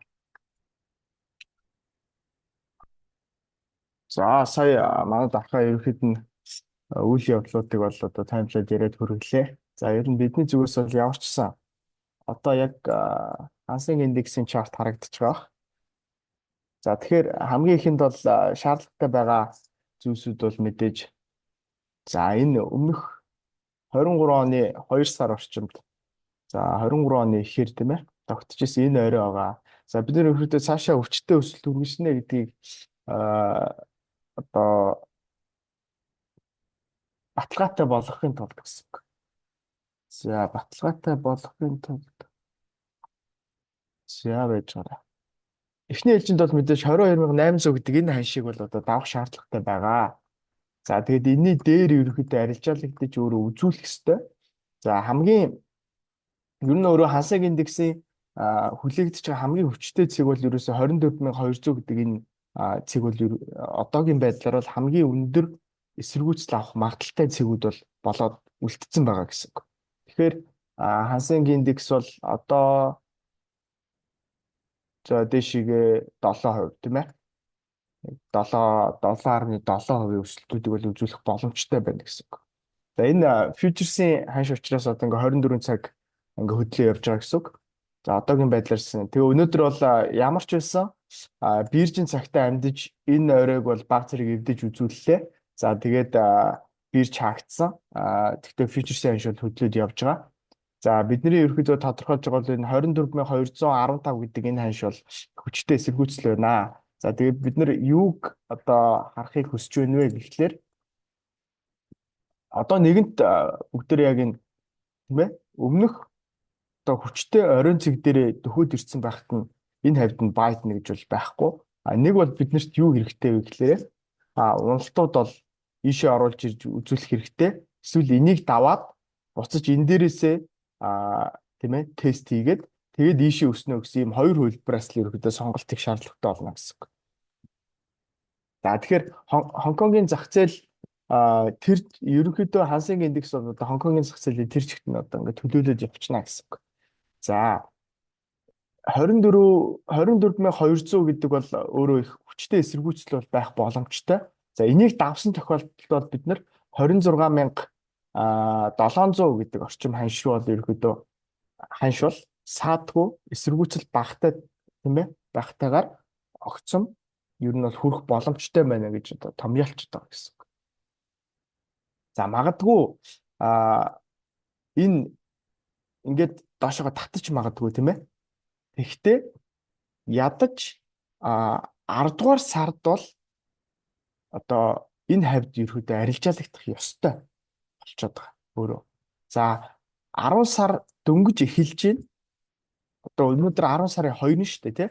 Тэгээд дахиад цаашаага 10 сард одоо арилжаалагдах маш олон хоногуд байгаа гэсэн үг. 20 гаруй хоног ингээд биднэрт арилжааны өдөр одоо байгаад байна гэсэн үг. Тэр үеүүдэд энэ хавьд ерөөдөө ингээд тогтоод удаа байвал ер нь жоохон хэцүү болчихно гэсэн үг. За яг магадгүй 10 сарын түрүүн чи хэдээр гээл 18-нд гэлөө мэдээлэл хэрэгтэй. Одоо хамгийн ихний чухал мэдээлэл гарна гэдгсэн шүү дээ тий. Тэгэхээр тэрнээс өмнө баг зэргийн коррекшнд орж ирээд тэгээд дээшээ явахыг бол үгүйсэхгүй байна. Тэгтээ бид нар бол ямар ч байсан коррекшнд орж ирэх магадaltaй 2 цэг бол 19400 18900 гэдэг энэ хоёр цэг бол байна гэж бол үзээд байгаа гэсэн. Тэгэхээр ер нь Хонконгийн одоо тийм ээ Хансенг индекс бол энэ area дотор орж ирсэн тохиолдолд худалдаа авалтуудыг бол хийх нь бол оновчтой юм гэдэг ийм одоо гаргалгаа байна. Эсвэл үнэхээр яг өсөлтийн моментум байна гэж үзвэл тэр чигтээ дээш яваад 24200-ийн дээр ерөөдөө за ядаж 7 хоног гэж үзэж болох юм байна. 7 хоног арилжаалагдаж үзүүлэх шаардлагатай байна. За индексүүдийн хувьд бол ерөөдөө иймэрхүү таамаглалтай харж байгаа шүү. Тэгээд энэ цэгийг давбал даваад буцаж орж ирэхэд нь за энэ хүчтэй эсэргүүцлээс зөрүүлж одоо тийм ээ дээшиг өснө гэдэг иймэрхүү одоо арилжаануудыг бол хийх боломжтой байгаа гэсэн үг. Тэгэхээр хамгийн эхлээд бол биднэрт давах шаардлагатай цэг бол 24200 байна гэж бол харж байна. За Хансенг индекс гэхдээ хүчтэй өсөлт үзүүлэхгүй байх магадлал өндөр болж ирж байгаа. За тэр нь юутай холбоотой вэ гэхээр Tencent компани байгаа. Tencent компани бол Хансенг индекст ерөөхдөө хамгийн их хувийн жинг үзүүлж байгаа компаниудын нэг гэсэн үг. За нэгдүгээр асуудал бол за өмнөх оройг бол эвдсэн. Тэгээ хүчтэй моментум бол үргэлжилж байгаа. За гэхдээ энэ хэсэгт байгаа 530-аас за 480 орчим дээр байгаа энэ эсэргүүцлийг ер нь давна гэдэг нь өөрөө ерөөдөө жоох хэцүү гэсэн үг. Энэ бол маш хүчтэй эсэргүүцэл. Одоо сайн ажиллах юм бол Tencent одоо компани маань тий. За энд яг ингээд нөгөө нэг хят компаниуд бол бүгд унж байгаа шүү дээ. За тэгээд 21 оны 8, 9, 10, 11, 12, 13 гэдэг чинь 12 тэ 1 гэдэг одоо ингээд 5, 6 сар энэ юуг ерөөсөө давж чадаагүй байж байгаа. Тэгээд дахиад огцом унсан байгаа гэсэн. Тэгэхээр энэ хэсгийн эсэргүүцлийн бус бол одоо маш хүчтэй байна гэсэн санаа. Тэгээд гол нь ийшээгээ одоо хурж болно. Тэгвэл ерөөсөө яах юм? сарын төгсгөл буцааж унчаад байгаа байсан байгаа гэсэн үг. Тэгэхээр магадгүй биднэрт бас Tencent дээр юуг харах хэрэгтэй байна вэ гэхээр энэ өөрөө 10 дугаар сарын арилжааны энэ ла дор хаяж за 493 гэдэг үнээс дээшээгээ хаалттай анштай байхыг бол харах шаардлагатай гэсэн. Тэгжиж магадгүй бид нар бол шууд үн аншиг бол 600 явах боломжтой байна гэдэг дараагийн таргетуудыг гаргаж ирэх боломжтой байгаа.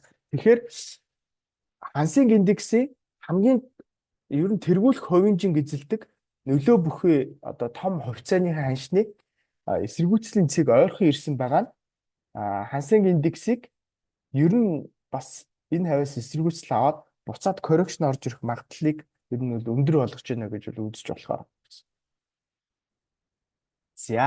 За нөгөө төгөр хүмүүс Alibaba-г асуусан байлээ.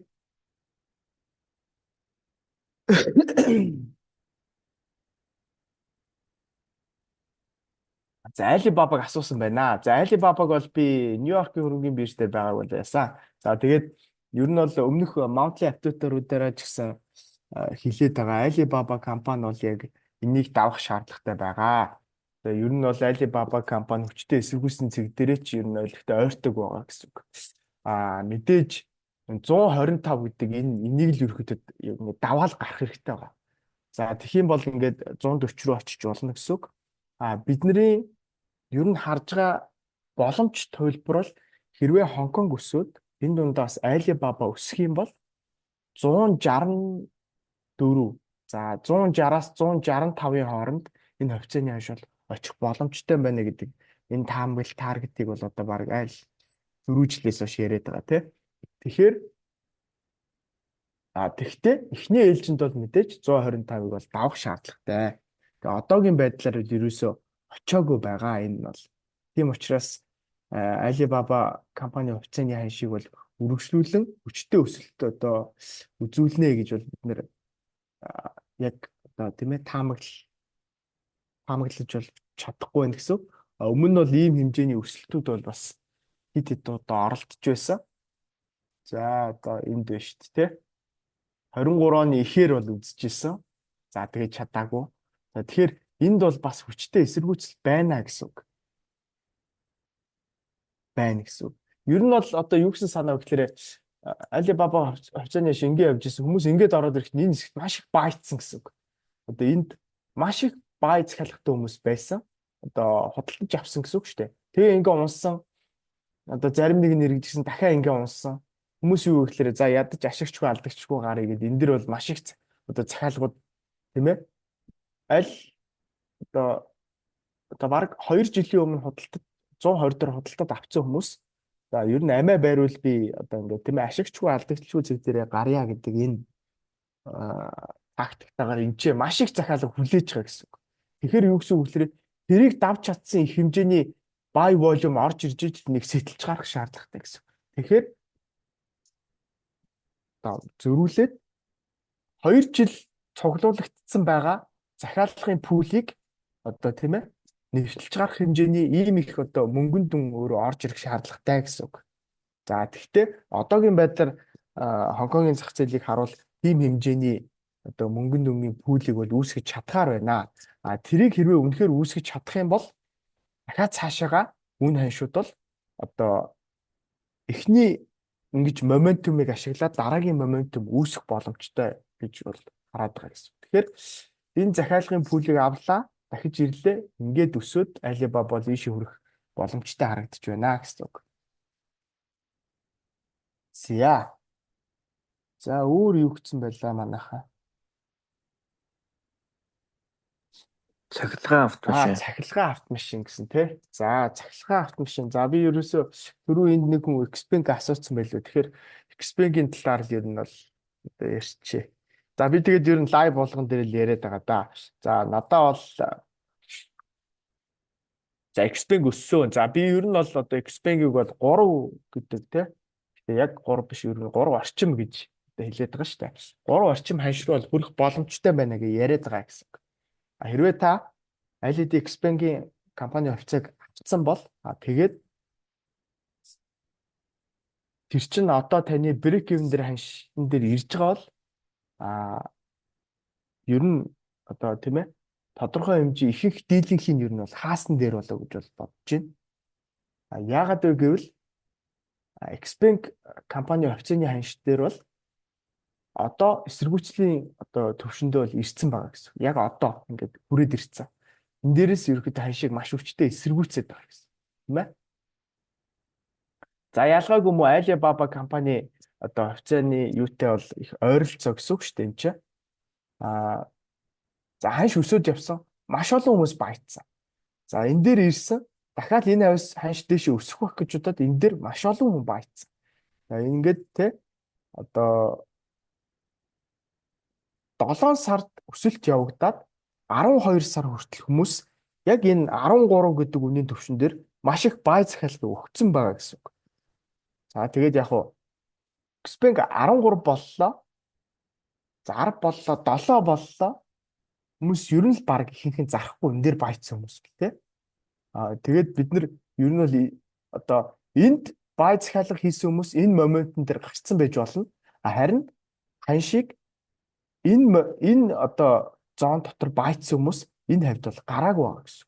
Буцаж ирэх нь хүлээж байгаа. Тэгэхээр ханш хүчтэй өсөөд яваад байгаа. Гэхдээ энэ дээр яагаад тогтоож чадаад байна вэ гэхээр те өчигдрөө ерөөхдөө ингээ улаанлаа гарцсан байж байгаа шүү дээ. Өнөөдөр бол дахиад ингээл хүмүүс одоо байдаал үзээд байгаа. Тэгэл огцон байдаад байгаа. Энэ дээр ерөөсө гэп гарахгүй байна гэдэг чинь одоо ханш шинэ нэг өсөх 10 байжгаад шууд 11 болоод нэгдэж шүү дээ. Энд бол ерөөсө ямар ч пул байхгүй гэсэн үг. Тэр ханш бол шууд зүгээр л хэдэн хүмүүс байдаал ханшийг 10-аас 11 рүү одоо тийм ээ гэптэй өсөргөж чадчихна гэсэн үг шүү дээ. Тэгэхэд энэ дээр ирээд ингээ тогтоод байгаа нь за энд бол маш их захиалгын цуглуулга бол байна гэсэн үг. Тэгэхээр магадгүй энд бол одоо 7 сараас 12 сарын 5 сар хүмүүс цуглуулж байцсан бай захиалгыг давж чаддаг тийм хүчтэй одоо volume мөнгө гэсэн үг шүү дээ тий. Тийм одоо захиалга орж ирж үж Xpeng компани официны ханш бол энийг давж гарнаа. За энийг давж гарсан ч дараагийн эсэргүүцлийн төвшин бол их ойрхон байх боломжтой гэсэн үг. За энэ нь болохоор нэг миний тооцоолж байгаа бол 18 орчим дээр байгаа гэсэн үг. Тэгэхээр энийг давж гарна гэдэг нь гэхдээ Xpeng-ийн хувьд бол ханш бага учраас дахиад нэг 17% өсөлтүүд бол байх боломжтой гэж үзэж болохоор гэсэн үг. За тэгээд яг одоо сайн хэлэх юм бол энэ 20-аас 18-ийн хооронд байгаа энэ үн ханш бол Xpeng-ийн яг жинхэнэ сорилтно гэсэн үг. Одоо өсөлтийн тренд рүү шилжиж чадах уугүй юу гэдгийг байх одоо тэрнээс ч их волюмыг агуулж байгаа ийм одоо зон байгаа гэсэн үг. Тэгэхээр магадгүй 15-ыг сэтээд гарчиж болно. Тэгээ буцаж орж ирээд ийшээгээ нэг 15% өгөөж хүрээд одоо тийм ээ хараад за 20% өгөөч ч юм уу ингээд оролтуудыг хийж болно.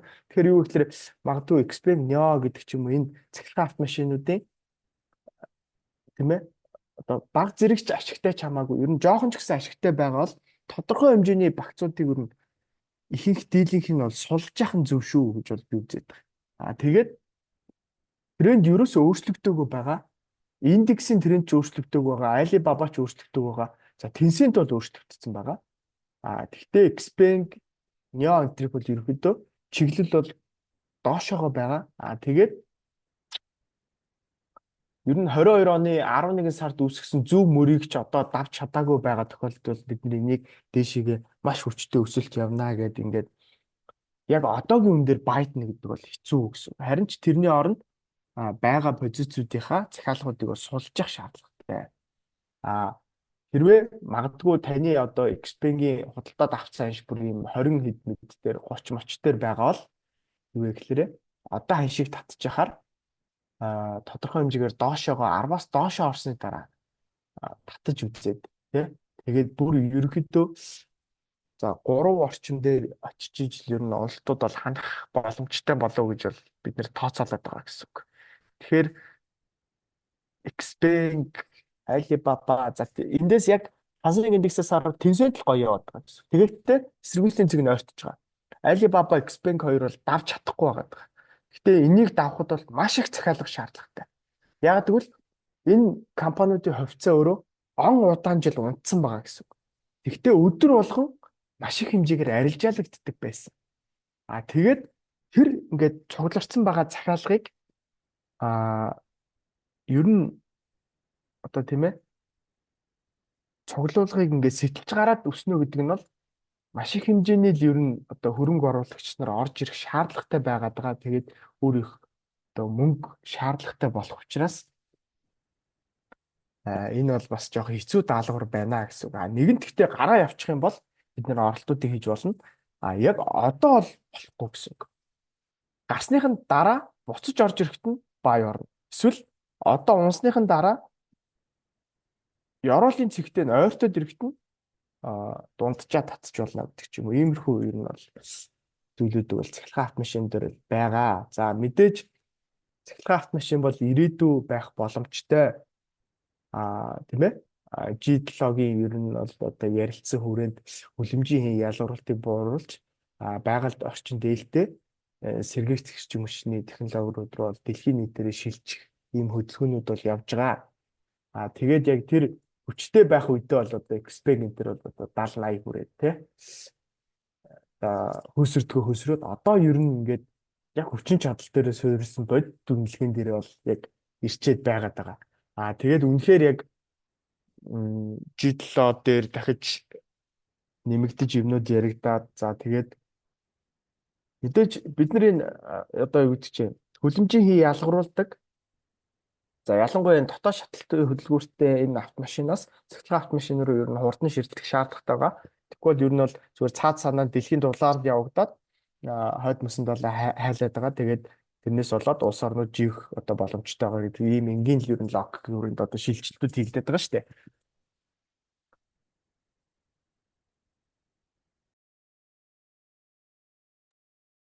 За тэгээд ер нь бол Xpeng Neo тэр хувьд бол одоо за Neo-г бол яг сайн мэдэхгүй байна. Би Neo дээр шинжилгээ хийгээгүй байгаа.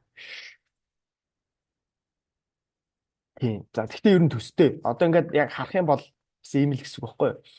Энд дээр хүмүүс ингээд баажсэн ингээд сэтэрсэн. Тэгээ ер нь бол яадаг вэ гэхээр тэр одоо бидний нэг энгийн юу гэдэг шүү дээ, тий?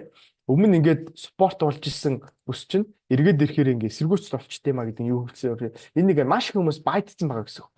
Тэд нар ингээд доош унах одоо магадгүй энд баажсан одоо 7 дээр Neo баажсан 9 дээр бол ер нь баг гарахгүй тий. Тэгээ өмнө яг ийм өсөлт гарцсан юм бол магадгүй 16 хүртэл нь бол гарах байсан биш магадгүй. Гэхдээ 9 дээр бол их хөрөнгө оруулагч нар бол гарахгүй байгаа хувьцаа авсан бас. Тэгээ ингээ унаад ороод ирэхэд нь ихэнх нь ер нь баг ингээд хоолд орсон байгаа энэ захиалгууд гэсэн. Тэгээд нөгөө хувьцаанд буцаж явж ирж байгаа моментум ирээд ингээ мөргөнгүүт энэ чинь ингээд маш их захиалгууд аваарцсан байдаг гэсэн. Тэгэл эхнээсээ тэр хүмүүс чи юу гэхээр за ингээд яг ашигчгүй алдагчгүй зэг дээр ирээ гарыг гэд ингээд баг мөнгөө жил гаруй төгссөн хүмүүс чинь гараа авчдаг гэсэн. Тэгээд тэрний дараагаас энийг ингээд сэтэлж чадахгүй болохоор хүмүүс одоо тийм ээ одоо байдаад идэг энэ дээр бас дахиад бахан захиалга одоо яач цугларчдаг гэсэн. Тэгээ буцаа жоохон ирээд хүмүүс дахиж баядаад унаад тэгээд дахиж баядаа жоохон өсгөнд нь энэ хүмүүсийг гаргасан хүмүүс энд ингээд бас ингээд орцсон байдаг гэсэн. Тэнгүүд дахиж ирж мөргөөд тэгээ ингээд ёроол руугаа явчих гад байдаг юм хандлага байдгаа гэсэн. Тэгээд энийг ерөөхдөө одоо маш олон чартууд дээр бол ингээд харж болно гэсэн. Тэ? Одоо шинэ энэ үн аншин дээр ингээд цугларч гад ингээд даваад энэ дээр ингээд одоо маш их захиалгууд цугларцсан байжгаад сэтэлж гараад ерөөсөө ингээд чадахгүй байсараад тэгээ буцаагаад ингээд алдсан. Иймэрхүү юмнууд бол ингээд ажиглагддаг гэсэн. Тэгэхээр одоогийн байдлаар цахилгаан автомашинууд бол тэр би өсөхгүй гэж хэлж байгаа юм бол биш. Өсөж болно. Тэгвэл бид нар хизээ өсөхнөө гэж үзэхнөө гэхэлэр энийг даваад гарч ирсэн тохиолдолд өснө гэсэн үг. Тэгэхгүй энэ ингэдгийг энийг ингээд сэтлээд гарцсан л бол гарцсан гэсэн үг биш. Ер нь бол яг одоо захиалгуудыг ганц нэг яагаад жоох үзүүр гараад одоо 8.5 маа хүрж болно. Тэгээ буцаа орчдөг байхгүй болно. Одоо татчихдаг гэсэн үг бие. Тэгэхээр юу вэ гэхээр энэний дээр одоо ингэж арилжаалагдах ёстой гэсэн үг. Одоо дор хаяж нэг ганц 2 хоног тий.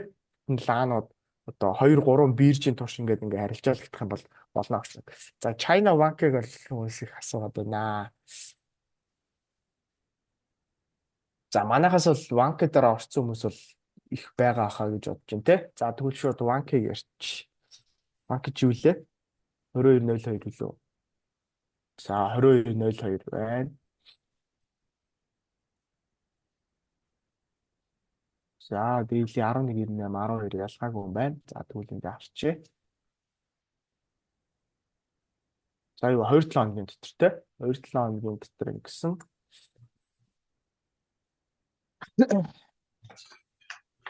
За бид нэр бол ингээд юуг бол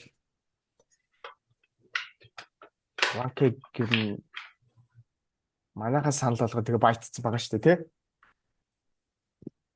Тийм за тэгээ өсөлттэй хүмүүс за дунд нь орсон хүмүүс ч байгаа одоо доор нь орсон хүмүүс ч байгаа ингээд янз янзын хүмүүс байгаа. За ямар ч одоо ингээд гоё өсөлттэй бол явж байгаа. Тэгтээ хэдүүлээ бас нэг удахгүй юу нь бол гарнаа. Яагаад гэвэл за одоо юу яа л та. За энэ 7 хоног эхлээл авсан хүн байгаа гэж бодъё тий. Хэд бол энэ нь бол нэг гайгүй одоо 50% өсөлт бол одоо хийцэн байгаа гэсэн үг. Тэгэхээр одоо хэдүүлээ ийм гоё моментумтэй үед нь ороод бас тий 50% өсөлт гэдэг чинь мундаг өсөлт авсан байгаа юм чи одоо энийг хэдүүлээ гоё хэрэгжүүлээд ядаж бүгдийн биш юм аа гэхэд тодорхой хэмжээний энэ юуг нь бол одоо ингээд хэрэгжүүлээд гарах хэрэгтэй гэсэн үг тий. Гэхдээ одоо ийм юм болчих магадгүй гэсэн үг л дээ. Ингэж гоё өснөөл ингээд буцаа унчдаг тохиолдол аюу их байдаг гэсэн. Ер нь бол одоо хурдан өссөн юм хурдан унах хандлагатай гэсэн үг тий. Тий, ер нь одоо юу байж байгаа. Тий, одоо TTS дээр ч гэсэн тань 10 сарын 13-нд нэ мэдээ гарнаа гэд хэлээд байгаа шүү дээ. Тэгэхээр ер нь саяны шийдвэр бол бараг л юу байгаа. Хятад улс бараг сүүлийн их бууныхаа сумыг л ерөөхдөө бараг тавьцсан. Тэ одоо маш олон дэмжлэгэл ярьлаа шүү дээ. Одоо сая баба эхний нэг тэ одоо оны дундуур нэг 85 энэ төр хүрдэг чинь бас л эдийн засгаа дэмжинэ гэж явж исэн. Тэгэхээр ер нь сүүлийн сумаа харавцсан байгаа. Одоо эдийн засаг сайжрахгүй бол ерөөхдөө буцаад унаа шүү бол гэрээд. Тий. Ер нь гол нь л тэр. За тий сая одоо хэдүүлээ яг баба дээр Xpeng дээр харсан логикоор харах юм бол Wank бол анх эндээс эхэлж исэн юм байна. 12 гэдэг үнээс тэгээд дээшээ ингээд өсөө явсан юм байна. Буцаж ирээд юу вэ гэхээр энэ 12 гэдэг төвшөндөө ирсэн юм байна. Тэгэхээр юу вэ гэхээр одоо бид нар энэ лаанаас бол юу харж болох вэ гэхээр өмнөх ёроолтойгоо зэрэгцээд ирлээгээд эн чинь маш олон хүмүүс баяцсан байгаа. За ингээд ашиг аваа гарсан байж болно. Буцаад ороод ирсэн. Дахиад 14 гээл ороод ирэхэд хүмүүс баядж байгаа. Энд маш их захиалга цугларсан байгаа гэсэн. За тэгж яагаад энэ дээрээс 9-өөс ханшиг за энэ гэхдээ би нэг 3 сарын чарт хараад байгаа болохоор за энэ дээр ямар нэг үйл явдал болсон байж магадгүй. За ямар үйл явдал болсныг нь бол яг сайн санахгүй. Гэхдээ 22 оны 11 сард гэсэн үг.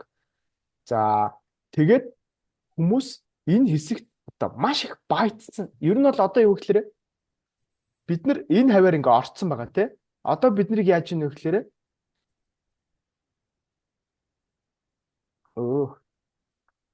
энэ хэсэгт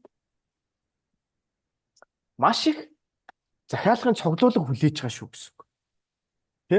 Тэгэхээр юу вэ гэхээр энэ пул дотор одоо Wank-ыг амжилттай тодорхой хэмжээг нь зарж чадах юм бол баг оройн цэг дээр нь ч гэсэн Wank-ыг зарж байхдаа ер нь ялгаагүй үйл явдал болчих шүү гэсэн үг. Тэ? Тэгээд ялгаа одоо ингэж болно шүү дээ. Би нэг $100,000 авсан байлаа гэж бодоход тэрнийхээ 70% нь хэрэгжүүлээ 30% нь аваад үлдчих болно шүү дээ. Тэнгүүтээ би одоо энд орсон хүн байлаа гэж бодъё те. За энд орсон. Яг энэ 7 хоногийн ихээр нэгд өдөр баяцсан хүн л гэж бодъё. Тэнгүүт яах вэ гэхээр за миний stop loss энд Wank-ыг бол одоо жишээ нь за зүгээр л яг л энэ үн дээр нь ирэхэд л гарыг явдъя. За би тэгтээ яг наривчлаах юм. За миний ер нь хамгийн ихний наривчилж байгаа нь бол энэ 13:30 моч бол байх болов уу гэж бод ер нь бол бодож байна. Тэгэхээр 13:30 хүрэхэд би шууд 70% зарж хараад stop loss-оо шууд шахаа тавьчихна гэсэн үг шүү дээ. Худалдаж авсан үн дээрээ буцаага зарна гэдээ ингээд тавьчихна гэсэн үг. Тэгээд би Нийт захиалгынхаа 70% одоо 70% ашигтай гарцсан. Тэг үлдсэн 30%-ийг нь юу гэж найдаж байгаа вэ гэхээр магадгүй одоо яг бидний тооцоолж байгаа бас хашираад ингээд даваа явчих болно шүү дээ. Хүн үлдснийгээ барай үлдчихдэг. Тэгвэл дараагийн боломжт цэг нь бол харин хол байж магадгүй баг. Жинхнээсээ. Үнэхээр хол өсөлт болоо явагдаж магадгүй баг гэсэн үг. За нэг иймэрхүү байдлаар одоо ингээд 1K дээр ер нь хэрэглэх шаардлагатай болов уу гэж ер нь бодож байна. За 96.18 гэдэг чинь JD шүү дээ тий. За хэдүүлээ JD-г хараадах юм баатай гэхдээ нөх ямар ялгаагүй хаа л гэж би ер нь бодож байна.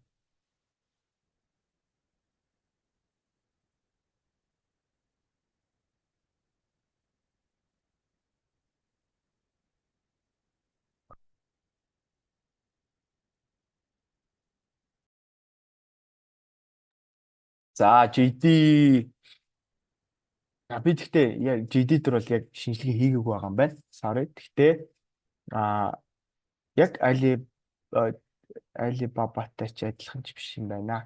Зүгээр Tencent-тэй бол адилхан л юм байна. JD бол тодорхой хэмжээгээр бол эхний ээлжинд бол энэ 49-50 гэдэг ханшир бол одоо өсөлтүүд бол хийгдэх боломжтой байна. Гэхдээ аль хэдийн премаркет дээр бол 46.5 болцсон байгаа юм байна. Тийм учраас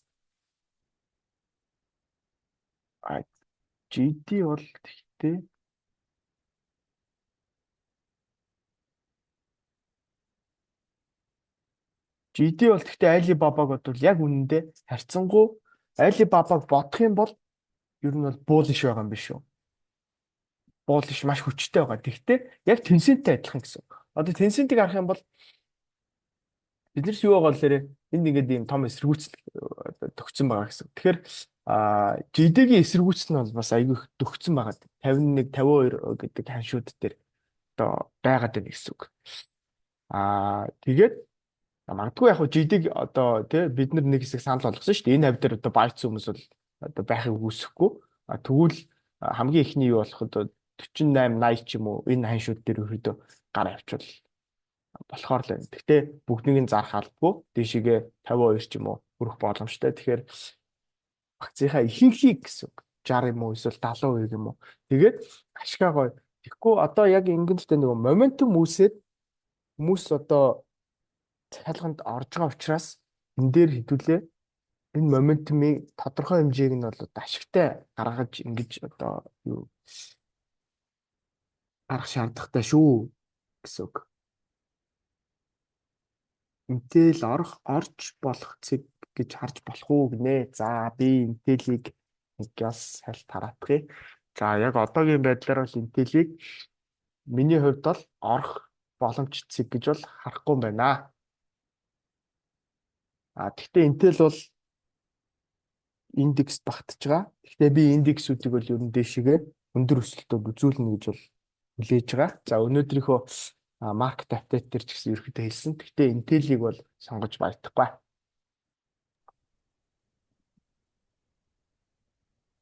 Яагаад вэ гэвэл хүч доошоогоо маш их байгаа.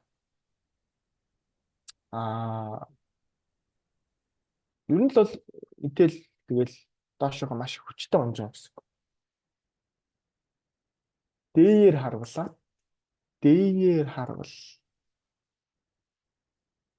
Дээр харвал ч гэсэн ер нь баядахгүй дээ.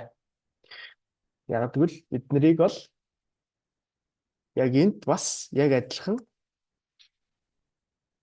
ингээл хүмүүс баядаад за зарим нэг нь гарсан талах ингээл энчээж гисэн маш их гэхдээ энэ дээр тайлан муугаар ингээ орцсон.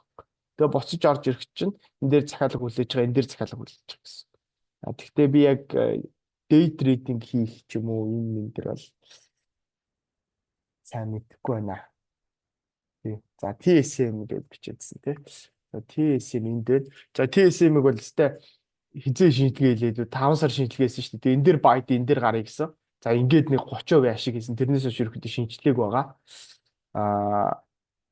Тэгээд ер нь бид нар high target-ыг бол 188 гэж таамаглаадсан тий. Одоо өмнө лайв үзчихсэн хүмүүс бол одоо бүгд мэдж байгаа тий. Тэгээд За тэгтээ бид нар бол яг мэдгүй average target дээр нь гарчий гээд энэ хавь дээр гарыг гэсэн. За яг high target-ыг мөргөөд доош унсан буцаад ирсэн ингээд дахиад ирсэн байгаа.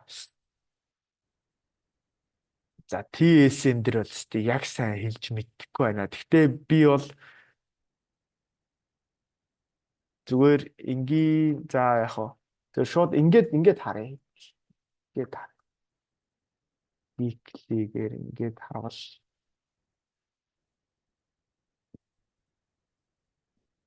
за яг хоо Америкийн нэгдсэн улсын индексүүдийг өснө гэдэг нь гэхдээ тийм хол гэсэн үг шүү. Би зүгээр нэг all time high-аад ер нь эднэ л гэж бодоод байгаа гэсэн. Тэгэхээр бас жоох юу л юм. Тэгж магадгүй гэж бодож байна. Тэгвэл 9 сарын сүүлийн 7 хоногийн талаа доош байгаа учраас жоох эвгүй л харагдчих. Тэгэхээр одоо бол TSM нэг заавал худалдаад авах гадах шаардлага байхгүй болов гэж бодож байна гэсэн. За өөртөө санал болгох хувьцаа л гэсэн байна те.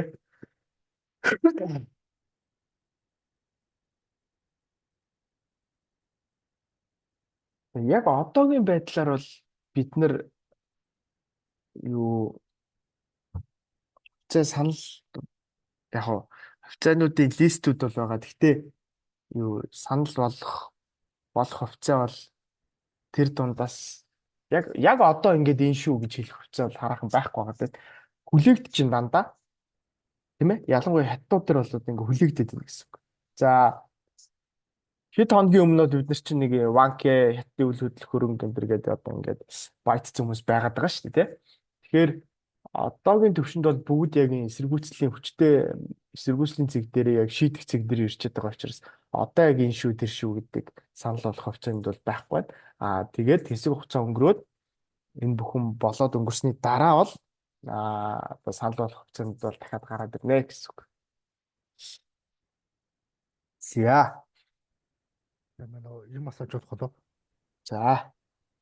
Түрүүнд өөрийн тань хэлдгээр тэр эсэргүүцний бүс солигдох хэсгийг та зураадсан шүү дээ. Одоо өмнө нь суппорт болж байгаа тэр резиденсээр солигдох ч гэдэг юм уу те. За. Тэр үед өмнө нь тэр орж исэн хүмүүс алдагдaltaчгүй ашигчгүй тэнд хаачдаг гэд.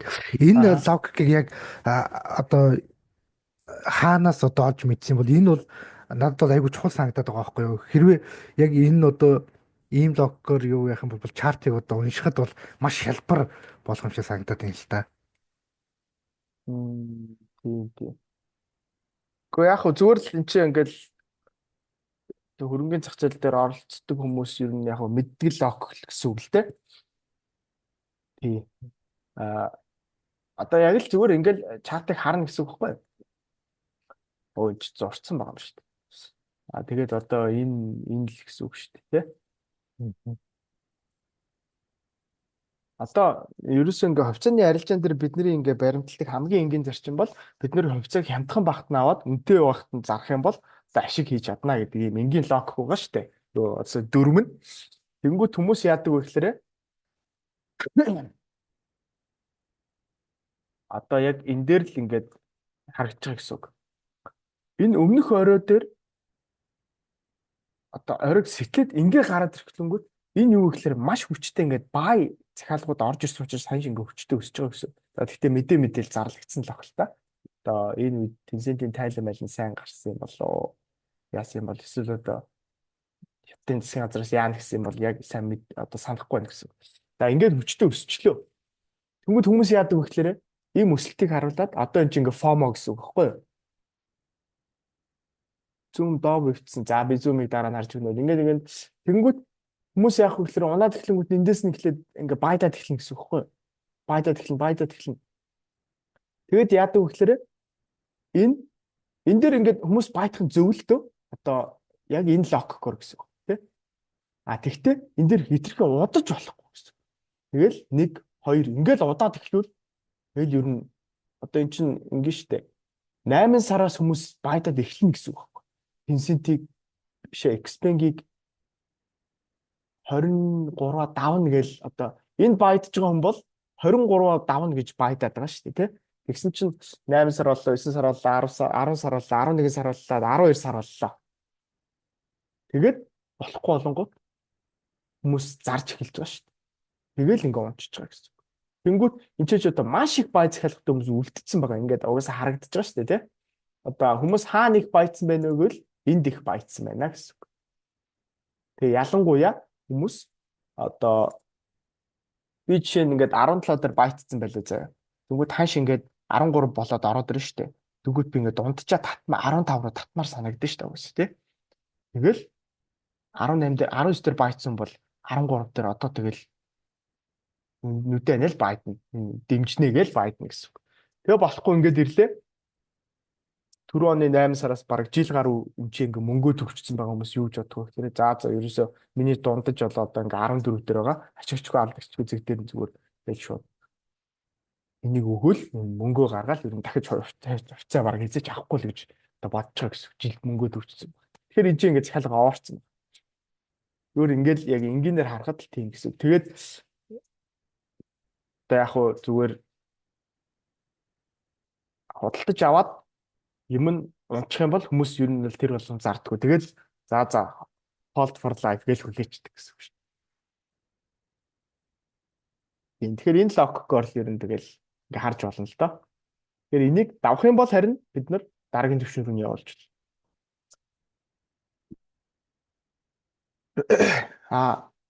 Тэгтээ энэ ажилдаг үе гэж бас байна. Одоо энэ ийм баггүй. Хүмүүс ингээд Tencent-ийн Яруулын цэг энийг удаа харцсан байгаа тий. Тэнгүүтээ ингэж өсөөд ингээд ирээд энэ дээр тогтоож чадахгүй болгоод ийшээ ингээд хурдан ороод ирж байгаас тэгээл энэ ингээд бөөгнөрөөд байгааз. Тэгээл юу гэхээр хүмүүс энэ чинь ингээд бодлож аваалгаа гэсэн. Аваалгаа. Тэгээл энэ хавьд нэг яасан одоо мөнгө хэрэг болсон ч юм уу одоо яасан байдаг чинь шалтгаантай хүмүүс энэ дээр ингээд алдагдлаа үлгээ зараалгаа. Зөрүүлэл хүмүүс орж ирээл энэ бол Tencent-ийн хамгийн бага хан шиг л аваалгаа. Тэгж гал нэг мэдээ гараад ингээд будаал дараагийн пул рүүгээ өсөрчиж байгаа гэсэн үг. Тэгээ энийг амжилтад авч чадах юм бол дараагийнх руугаа өсөрнө. Тэгтээ би бол энийг бол давах магадлал хэцүү байх гэж бол бодож байна. Зүгээр хэрвээ одоо яг нэг нөгөө ихэд дундаж ханшин ирсэн байгаа бол энэ дээр гараад энийг давсны дараа баг ийшээ авсан дээр гэсэн. Тэгэхгүй энийг давна гэж гамблж яхаа оронд буцаад унчвал бүр хэцүү нөхцөлөд орж ирнэ тий. Би түрүүн уг нь брейк ивен ханшин дээр маань ирсэн тэгээ зарч чадсангүйгээд бүр улам одоо сэтгэл зүйн асуудалд орчих магадaltaй гэсэн. Тэгэхээр ер нь миний хувьд бол хэрвээ ханшин ирсэн байгаа л гарч агаад унвал энэ дээр авсан дээр өсвөл эндээс дахиж баядаад хэрвээ өмнөхөр ормоор байгаа л гэсэн үг шүү дээ. Энэ дээр баядаад одоо энэний дээр баядаад 15-аас баядаад одоо 20 ч юм уу ингээ гаргаад явна гэсэн ийм. Тэгтээ Xpeng-ийн жинхэнэ чаленж бол яг энэ хэсэгт байгаа шүү. Яг энэ минь бол их амар биш баг.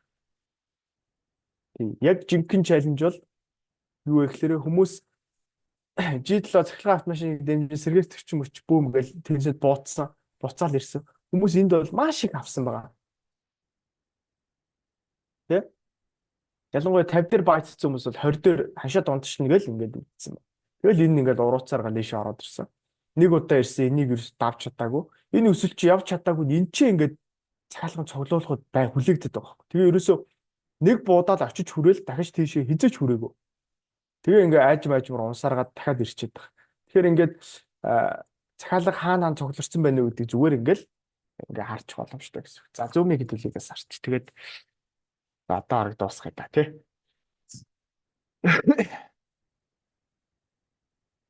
За энэ юу зурцсан.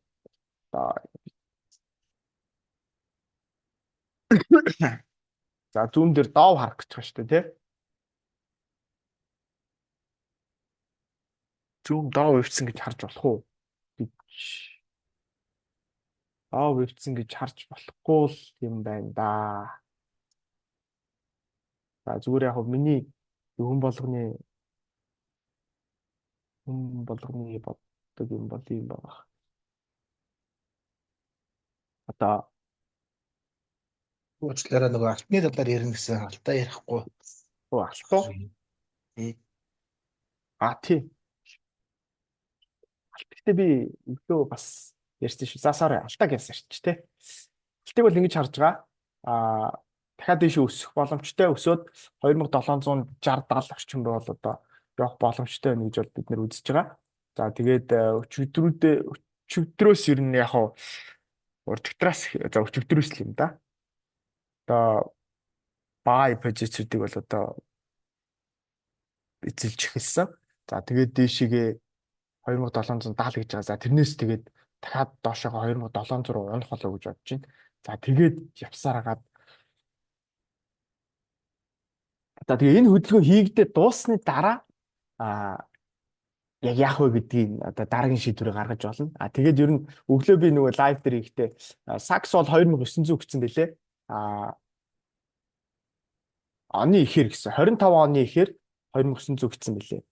За би тэгтээ ер нь бол хугацааг мэдэхгүй ч гэсэн ер нь бол 2900 бол болох бах. Тэгээд хүмүүс одоо боддог та алтуул ингээ бүх all time high дээр ингээ buy захиалгууд бол ингээд одоо ингээ унгаах гад ингээ үзээд байгаа шүү дээ, тий. Ер нь бол тэхгүй бах. Алтуул за 5 жилийн дараа гэхэд $4,000 ч юм уу тиймэрхүү хэмжээнд бол хөрөх бүрэн боломжтой л байгаа гэсэн. Одоо бол алтны амар буцаж унаад нэг 2000 хэдэн зөө гэдэг чинь тий 500 ер нь одоо ингээл хэдүүлээ ботчих гэсэн. Алт бол одоо буцаж унаад 1000 хэдэн зөө гэдэг үнийг бол харах боломжгүй болсон. 2000 хэдэн зүүвэ гэдэг л correction одоо яригдана гэсэн үг. Тэгээд дээшигээ 3500 эсвэл 4000 $4,000 руу л гэдэг. Гэхдээ тэр нь магадгүй одоо би айгүй урт хугацааны юм ярьж байгаа шүү те. За ойрын хугацаанд бол миний харж байгаа таамаглал алт 2760-70 орчим руу бол өсөх боломжтой байна. За тэгээд тэрнээсээ баг зэрэг унж магадгүй гэж зүгээр. Энэ бол магадгүй гэж бодод байгаа шүү. Тэгээ унж магадгүй баха. Тэгээд одоо энийг харж байгаа логик бол одоо бас энгийн байгаа шүү дээ. Энд all time high байгаа. Хүмүүс энэний дээр маш их stop loss тавьсан байгаа. Тэгэхээр энийг ирж аваад энэ үнэхээр хүчтэй өсөлтүүд бол одоо ирж чадах юм бол ханшвал ийшээгээ хүрнэ. Тэгээд энэ дээр ирээд ханш тогтчих том бол буцаад тий захиалгын пул руу бол ирэх боломжтой гэсэн санаа ирсэн. За. За юу л зүүн чинь жижиг цагаараа гээд. За алтны талаар өөр асуух юм байна уу? Ингээд ер нь энгийн л тайлбар. За зүүн бол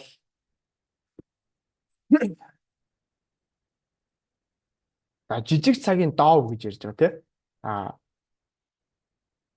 Би бол өөрөө хувьдаа энийг бол ёроол гэж энэ нь бол үздэггүй тий.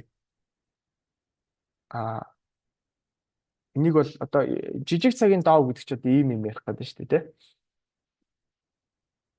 Энд ингээд хай байсан.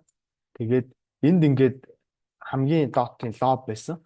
Тэгсэн чинь энэ ловыг тогтоох үед байсан хай бол энийг эвдсэн учраас энэ жижиг цагийн доо эвдэрсэн гэж. За жижиг цагийн доо эвдэрсэн байж магадгүй хөө тэр нэрг бол яг нарийн сайн мэдэхгүй байна. Ер нь бол зүгээр миний хувьд бол бүр том цагаар харахад бол энэ бол эвдрээгүй харагдаж байна.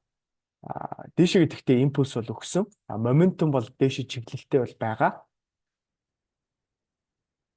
За гэхдээ эрэхлийн тулд бол доо гэхээсээ илүү энд байгаа бүсийг нэвтлэх ёстой болов уу гэж бол ер нь бодож. За.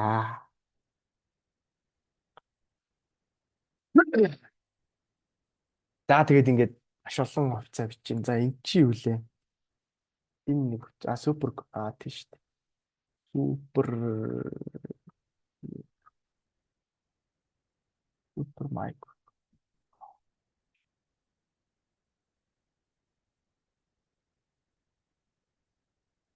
За энэ дээр бол би яг сайн мэдэхгүй байна. Энэ дээр зураг шинжилгээ хийгээгүй болохоор шууд бас энэ дээрээ ярьж бол арай авч чадахгүй юм байна.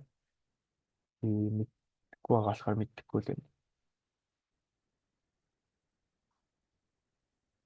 Apple яг хөө тэгэл 3 индексийн хамгийн том компани юм чи.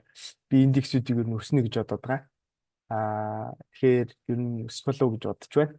Тэгэхээр ядаж нэг 230 мэт $10 өсчих боломжтой болов уу гэж бодож байна.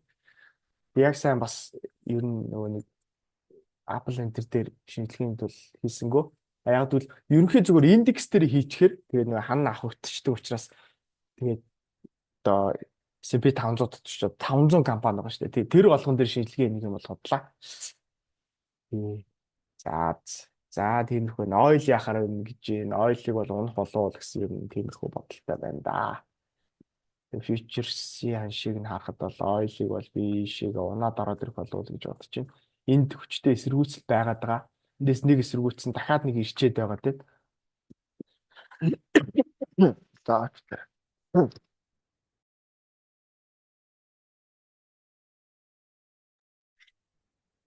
За тэгэхээр би ойлыг бол ийшээгээ яруулан зүгрэг онцголоо гэсэн юм хүлээлттэй байгаа. Гэхдээ оролт хийхээр бол энэ чинь ороод stop loss-ыг нь тавиад тий. Одоо мэдгүй ер нь бол унах болов гэсэн юм одоо миний хандлага нь тийм байх болов гэж бол үзсэн байгаа.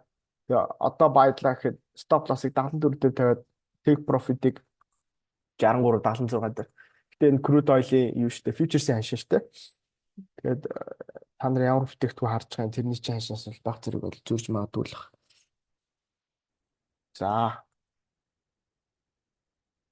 За тий Америкийн индексүүдийг яриаг штэ.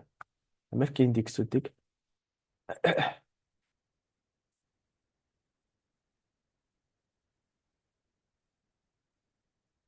бид нар бол аль хэдийн 12 сарын гэрээр бол шилжсэн. За Америкийн индексүүд өчигдөр нөгөө мөргөлдөн гараа бууж авцсан шүү дээ. Тэгээ ерөөдөө одоо ингээ уналтуудтай яасан. За гэхдээ Америкийн индексүүд одоо өнөөдөр ерөөдөө эргэж болов гэж бол бодож байна. Тэгээд 2230 метрээс crude oil-ийн inventory-тэй байсан. Тэгэхээр тэрнээс өмнө хэрвээ crude oil дээр арилжаа гэж бол short арилжаа бол эзлээд stop loss-ууд ихтэй яг тавиад арилжаанууд бол хийж болох бах. Би зүгээр S&P 500-г бол futures-ийн ханшаа 12 сарын гэрээг бол нэг 5700 орчим руу бол ирээд тэгээд эндээс дэмжлэг аваад дэшигээ өсчих болов гэж бол бодоод байгаа. Өсөхдөө all time high-ыг бол хийх болов гэж бол бодоод байгаа гэсэн. За гэхдээ энд бол нэг эвгүй хэсгүүд бол бас байгаад байгаа шүү дээ. Эвгүй area бол байгаад байгаа. Тэгээд миний ер нь бай арилжааг хийх сонирхолтой байгаа хэсэг бол одоо яг энэ хэсэг гэсэн үг байхгүй юу? Тэгэл энэ дээр ханш дэмжигдэл дээш явах юм бол all time high байх болов энэ дээр тэгэж чадахгүй энэний доор лама гараад арилжаал бичих юм бол ийшээ явчихна л да. Тэгэхээр энэ дээр бол ерөөхдөө цэвэр арилжааны зорилготой л ер нь бол оролтуудыг хийж байгаа гэсэн. Ингэж ороод үзнэ одоо тэгээ болохгүй бол stop loss-о мөргүүлээд зөрөө төрөөд ирэхэд нь харин одоо яадаг чи тий. Ингээд ирэхэд ийшээс хэлдэг ч юм уу. За нэг иймэрхүү арилжаанууд бол futures дээр бол хийх боломжтой байгаад байгаа.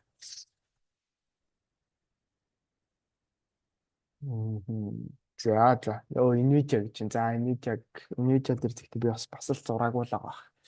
За сар сүүлд нөгөө нэг юу хятад дээр төвлөрөөд одоо Америкуудыг бол Америк дээр ер нь зөвхөн индексийг л зураа авчиад байгаа. Бусад компани акциануудыг бол одоо зураагүй байгаа.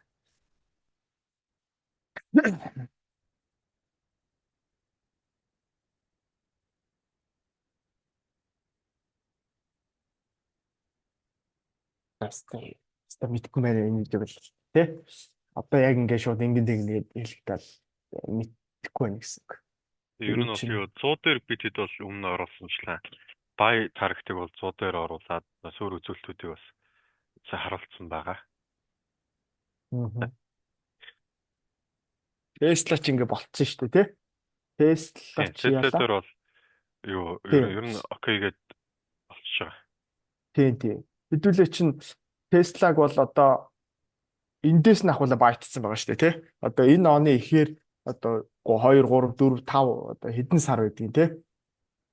Оны эхнээс эхлүүлээ хэдүүлээ байдаал одоо аль хүрнээ хөвлээд байна. 240 идчихвэл хүрнэ гэж ингээд байтцсан бас одоо ингээд болчиход байгаа. Tesla дээр л агсан яасан юмнууд бол байхгүй. Тэгтээ ийм шүү. Tesla-г бол одоо унах болоо гэж бодож байгаа. Нөгөө хаашаа илээ би нэг миний шинжилгээг устгацсан юм шиг байна. Ингээд нэг энэ яраал руу чөлөө аль чөлөө ийшээ чөлөө нэг унана гэдэг нэг юм. Та нар миний хэдэн сард хийсэн юуг харуулах юм бол доо оны ихээр 2 юм уу 3 сард хийсэн лайвууд YouTube дээр байгаах тэрэн дээр ерөөдөө Tesla-гийн таргетууд бол гарсан байдаг. Тэгээ энэ яраалаас доош байсан санагдаа тийм 90 рүү. Тэгээд би эхлээд унаад өсөх болов уу эсвэл өсөөд унах болов уу гэдэг хэмжээ бол туссан л байна л. За яг л таны таргет таншин дээр бол тийм яг л гоё тус. Тэг өсдөг хэмжээ бол тусч ундаг хэмжээ бол одоо байгаад байгаа шүү. Тэгэхээр ер нь энэ хавьд Tesla-г байдна гэдэг бол хэцүү шүү. Нилээ ийшээгээ яраал руу дөхөж орж ирж ижил бааюуд ер нь яригдвал зүгээр ах гэсэн. За хэдүүлээ ингээд 10 за тэгээ яа. Тэгээд юугаа өндөрлөө. За одоо нэг өгч. За өндөрлөө 175-ыг Сори шинжилгээ хийгээгүй байна. Нөө яг сайн мэдэхгүй байна. Тий. Өнөөдөр Xpeng хэдэн юунууд дээр л 975 дээр ч гэсэн яг сайн шинжилгээнүүдийг тухтай хийгээгүй байгаа. Тэгээд яг хөө нэмээд хийнэ. Тэгээд цахилгаан автомашинуудыг гэхдээ ерөнхий баримжаа нь бас юу дээрээс нь ягаараа одоо юуны комментэн дээр Facebook пост байгаа шүү дээ тий. Комментэн дээр нь яг саяны ярьж байгаа дахиад одоо энд асуултанд дамжаагүй байгаагуудаа коммент дээр сануулад тий. Саяны юу улс Zoom meeting эхлэж байгаа гэсэн Facebook пост байсан. Тэрний доор бүгдээрээ яачих юм бол нэгээр нь бид хэдийн зүгээс бас нийлүүлээд оруулаад байна. Тий. За ингээд бүгдээрээ юу яа тий.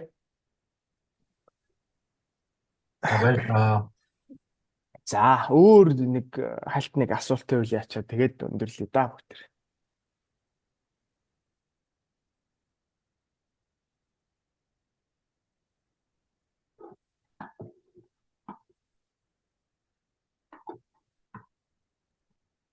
Өөр асуулт байхгүй л ингээд өндөрлөе тий. За тэгээ бүгдээрээ 11 сард модли апдейтер авуулцъя.